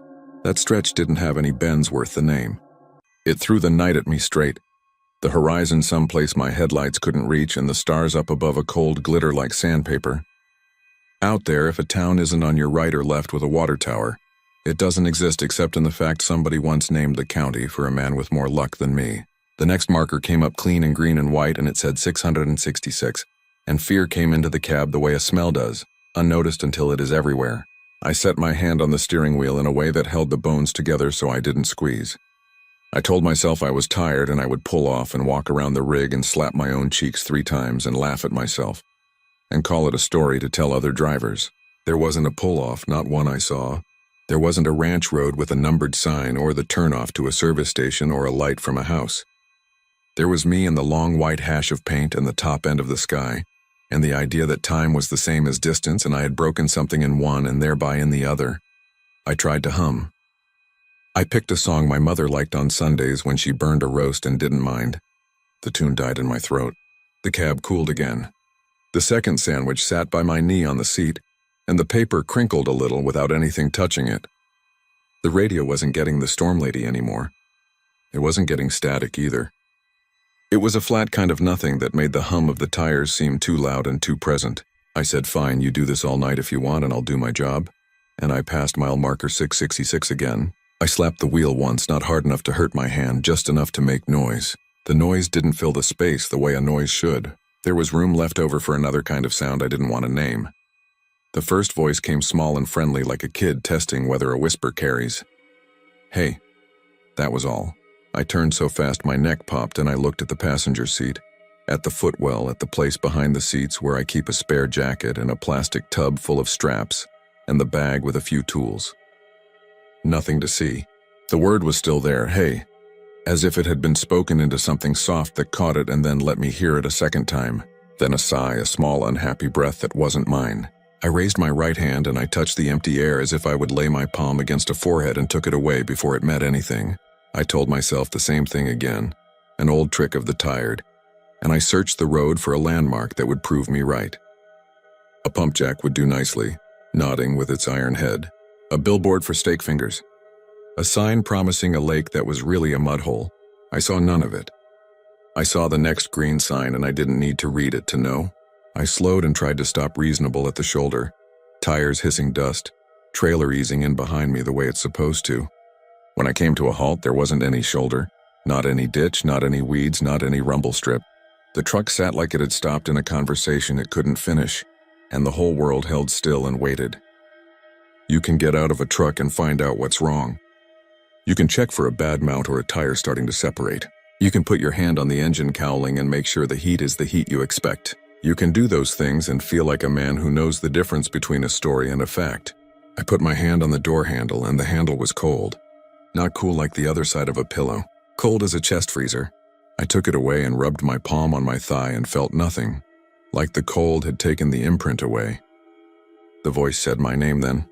Not the way the boss says it when he wants you in his office. Not the way your sister says it when she is sorry for something that isn't your fault. But the way your mother says it when she is working from a list in her head. My name in that order, first and last. I told myself the radio had caught a bit of something. It had caught my name from somewhere.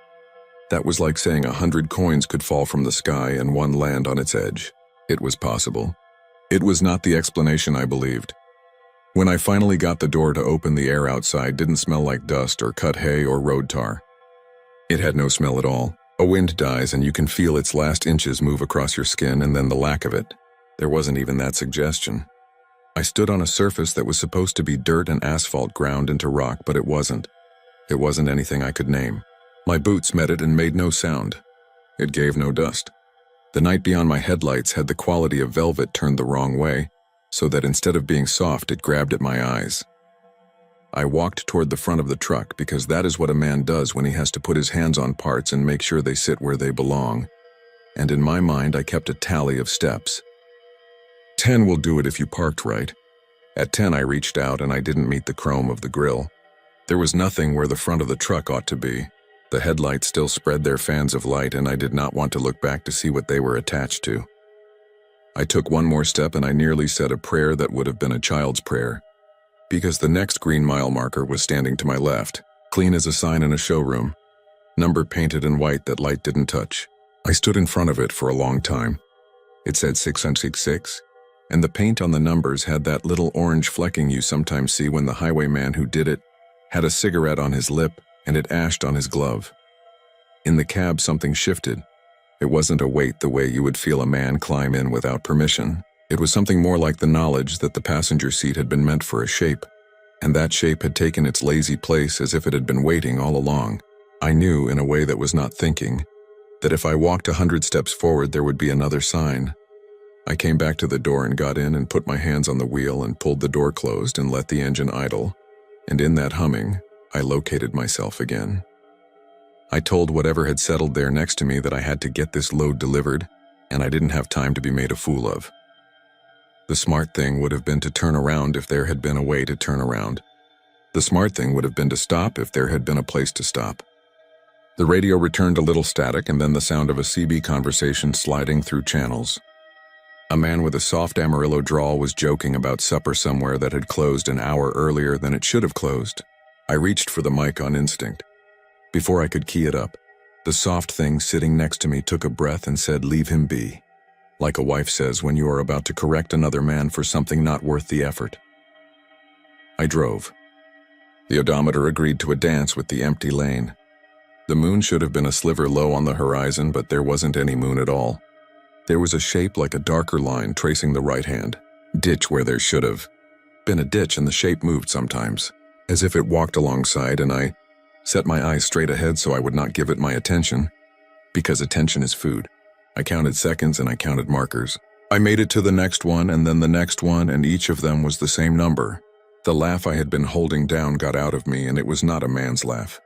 It was stale and too thin, and it tasted like the inside of a motel window when the air conditioner weeps and nobody wipes it up.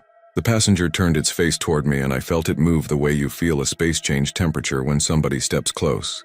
I said a piece of the Lord's Prayer and a piece of the one for travelers my mother used to tape to the inside of the glove box. The thing listened and didn't care. Up ahead, something flickered and then grew into more than a shape. I pressed the brake pedal and the truck gave me that comfortable slow squat that says the weight is where it ought to be. The road went to 2 lanes and then one around a construction zone that didn't have crews or cones or any equipment you could call real. It had a folding arrow board that blinked right and then left unhelpfully. It had barriers with stripes painted too clean to have baked in this sun. At the center of it stood a pickup truck with the door open, and a woman sitting sideways on the seat with her legs out like a person waiting for a parade. She wore a denim skirt and a white shirt. The shirt had a pattern on it the way some old shirts do when they have seen 100 washings, and the fabric still holds the flowers if you look close. She didn't wave. She didn't move at all, and yet I felt the fact of her watching slide under my skin. I stopped with my bumper a respectful distance back, and I put the hazards on out of habit because a life spent on the road will teach you a few decencies, even when the road forgets to give them back. I rolled the window down and asked if she needed help. She said there isn't any help. Her voice had the flat country note of east of here, like Abilene or farther. She said the road runs and the numbers lie and the dead walk the fence line when the markers stick. She said my name again, and I shook like I had swallowed something too cold. There was nothing like a cell signal on my phone. There wasn't even a battery indicator. The thing next to me breathed as if to make a point. I asked the woman if she had gas. She said she had plenty. I asked if she was hurt. She looked down at her knees in the pale shine of her shins and then up, and there was a long, thin line across her forehead the color of water just before a freeze. I realized then that she had no shadow, not even in my headlights. She wasn't the first thing I had seen without a shadow that night. I asked if she wanted to ride and she said no because once you let one in, you have to live with it. Then she said your sister called you 3 times this afternoon and the last message said to call her now. She said the word now the way a good nurse does when it means 2 different things at once. I put my hand to the pocket where my phone should have been and it wasn't there. It was somewhere in the cab and the cab was a place I did not dare to search in front of her. She smiled at me as if she knew that much and a little more, and she swung her legs in and shut the pickup door, and the pickup was empty. There wasn't a woman or a shape or a sound. There wasn't even a dent in the seat. There are men who would turn off the engine and shut off the lights and climb down and put their hands on the hood of that empty truck and tell the dark their names and ask what it wanted. I'm not that kind. I eased around and the barrier line that had looked solid wasn't. It was a dream of a barrier and my tires forgot it by the time they touched it. The markers continued their repetition. I looked for stars and couldn't find any. I looked for the line of the horizon and couldn't find that either. I drove and the breath beside me slowed, deepened, matched my own, and I knew what it would feel like if I reached over to where it had its hands and clasped one and said, "If you are going to be with me, then be with me, and we will not make a big thing of it." I have never been a man much tempted by a bottle, but I thought of the bottle under the bed in a motel in Del Rio a year ago and how I had left it there for a reason that had to do with a promise I made my father when he was dying. My mouth watered for it and I licked my teeth and tasted dust that wasn't real. After the next time the number 66 blinked back at me, a change came in the glass of the windshield. It is hard to describe how a pane of glass can make a decision, but that is what it did. It decided what it wanted to show. Instead of night and empty and the reach of my own lights, I saw a family table with a red plastic tablecloth and a girl with a gap in her teeth coloring a horse blue because she liked blue better than brown, no matter how many times the teacher said horses weren't blue. I saw a man in an office chair watching his phone for a notification that wasn't coming. I saw a woman with a denim skirt hanging it on a line because the dryer had died. None of the rooms had a door. Each of them opened straight onto the road, and I could have driven into any one of them if I had turned the wheel. And the part of me that hates the discipline of the lane wanted to do it so bad my fingers opened a little, and the truck wandered and the breath beside me caught as if in hope. I whispered to myself a tune without words that a cousin once picked on a guitar under a shed after a funeral, and I held the truck steady and the glass sulked and cleared and the wind that wasn't wind tried and failed to come back. When the sign came again, I saw that somebody had nailed a strip of cardboard to the post below the number. The cardboard had black marker letters that were messy and urgent. It said, "Turn around, you can't because it won't." I laughed that thin laugh again because it was exactly right and it was not helpful. I drove on. I thought about the sentence in a different order. You can because it won't. You won't because it can. Sometimes a thing that is not a person has a grammar of its own, and if you learn it, you can speak back. I tapped the brakes 3 times. I set the cruise to a number that meant something to me from a year and a date in a hospital room. I flicked the left turn signal and left it on though there was no turn to make. I pushed the radio button to scan. The cab listened and then the cab said in a voice that was mine and not mine, "How many times do you plan to pass the same warning before you admit you are where you are?" I told it twice more than I stopped. It said twice more and there was pleasure in it. Twice more is how we all make bargains with the hour just before dawn. Twice more can be the discipline of a man trying to quit something that will kill him if he keeps going. I watched the next sign take shape. It was where it should be and it said what I knew it would say and I swallowed it like a pill without water. Then the next. The second sandwich paper crackled at my knee again and I could smell meat now, though there had been no smell in the cab for a long time. And I knew then that smell is invitation.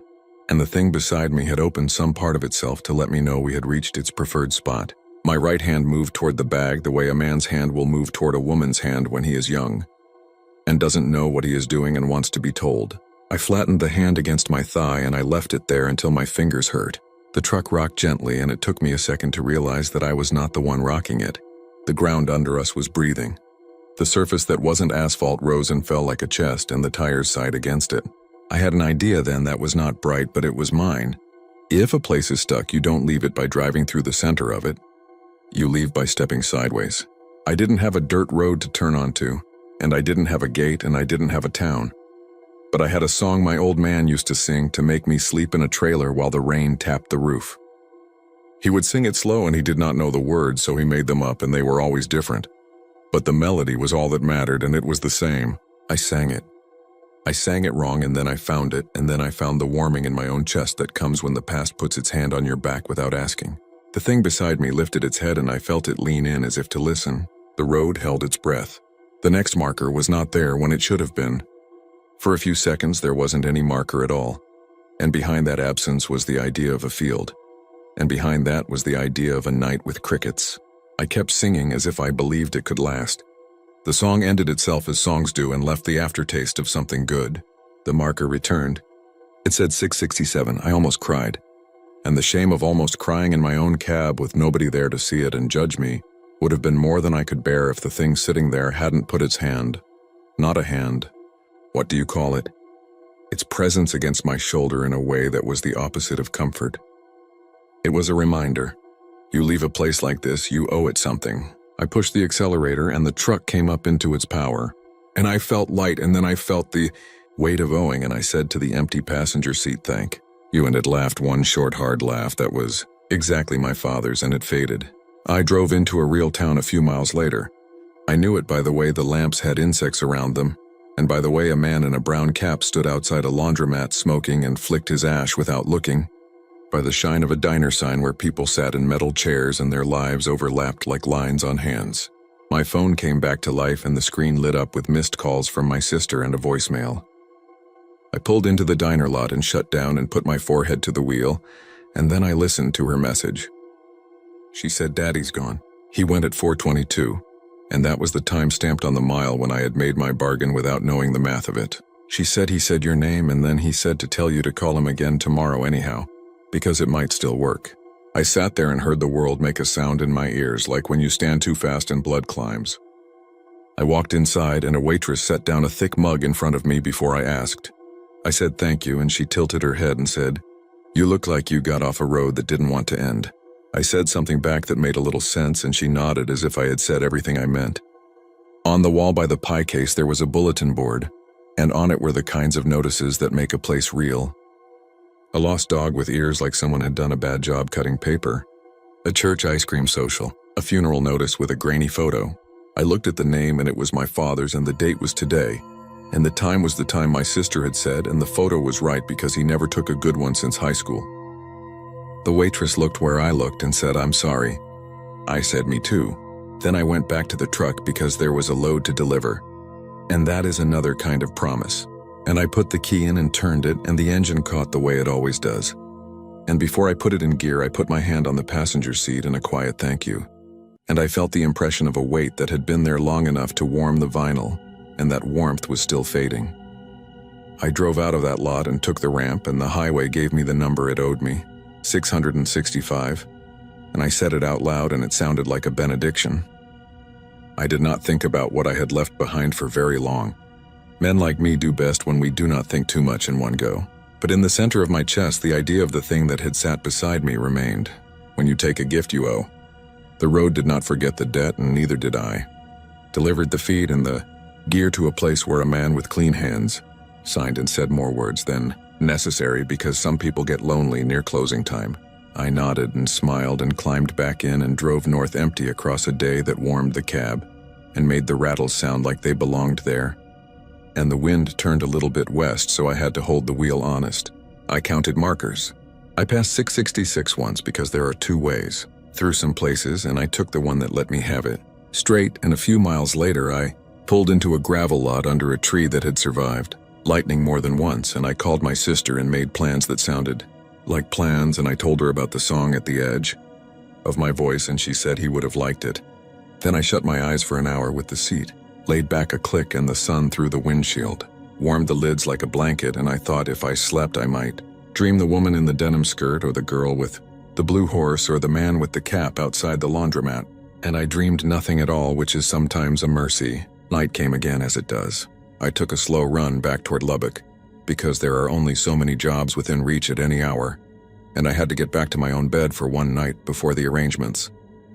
My mind was quiet in the way shock and exhaustion make minds quiet. I told myself the thing that had ridden with me had done its kindness and wouldn't need to try me again. There are kindnesses with hooks in them. You learn that in 100 parking lots from Albuquerque to Beaumont. The dash clock clicked over and the radio gave me a preacher who sounded tired of his own sermon, and I turned him down to a whisper. The night opened ahead. The first marker that should have been a 7 was a 6. It was a little mistake that can happen on a long, heavy highway. I didn't look long. I didn't look at all, I told myself. The second had the same number and the third, and I said something that had 4 letters. And I straightened my back and set my hands where they belong. And I told the dark we had already done this, and the dark said back in a voice that might have been mine 2 nights from now, rather than a thing you can make into a shape. We did, but not the last mile, and you owe me one more ride. In the glass of the passenger window, a hat rested on a bent knee. A hand I had never held lifted the brim. A mouth I could not see smiled to show it could. I counted the distance to the next marker, and whispered a melody I had hoped to keep for good moments. Behind the glass, something human, and not began to hum along in a tuneless way that promised attention without affection. The number rose in the corner of my eye, and there was no number on it at all. There was only a strip of white where a number should be, waiting to be filled. I headed south with the invisible mile in front of me, and the thing in the passenger seat leaned back like a man settling for a long story, and it spoke my name again and said, "We will not run out of road, not tonight, not for a long while." And we both knew that statement could sound like comfort if you wanted it to, and we both knew I didn't.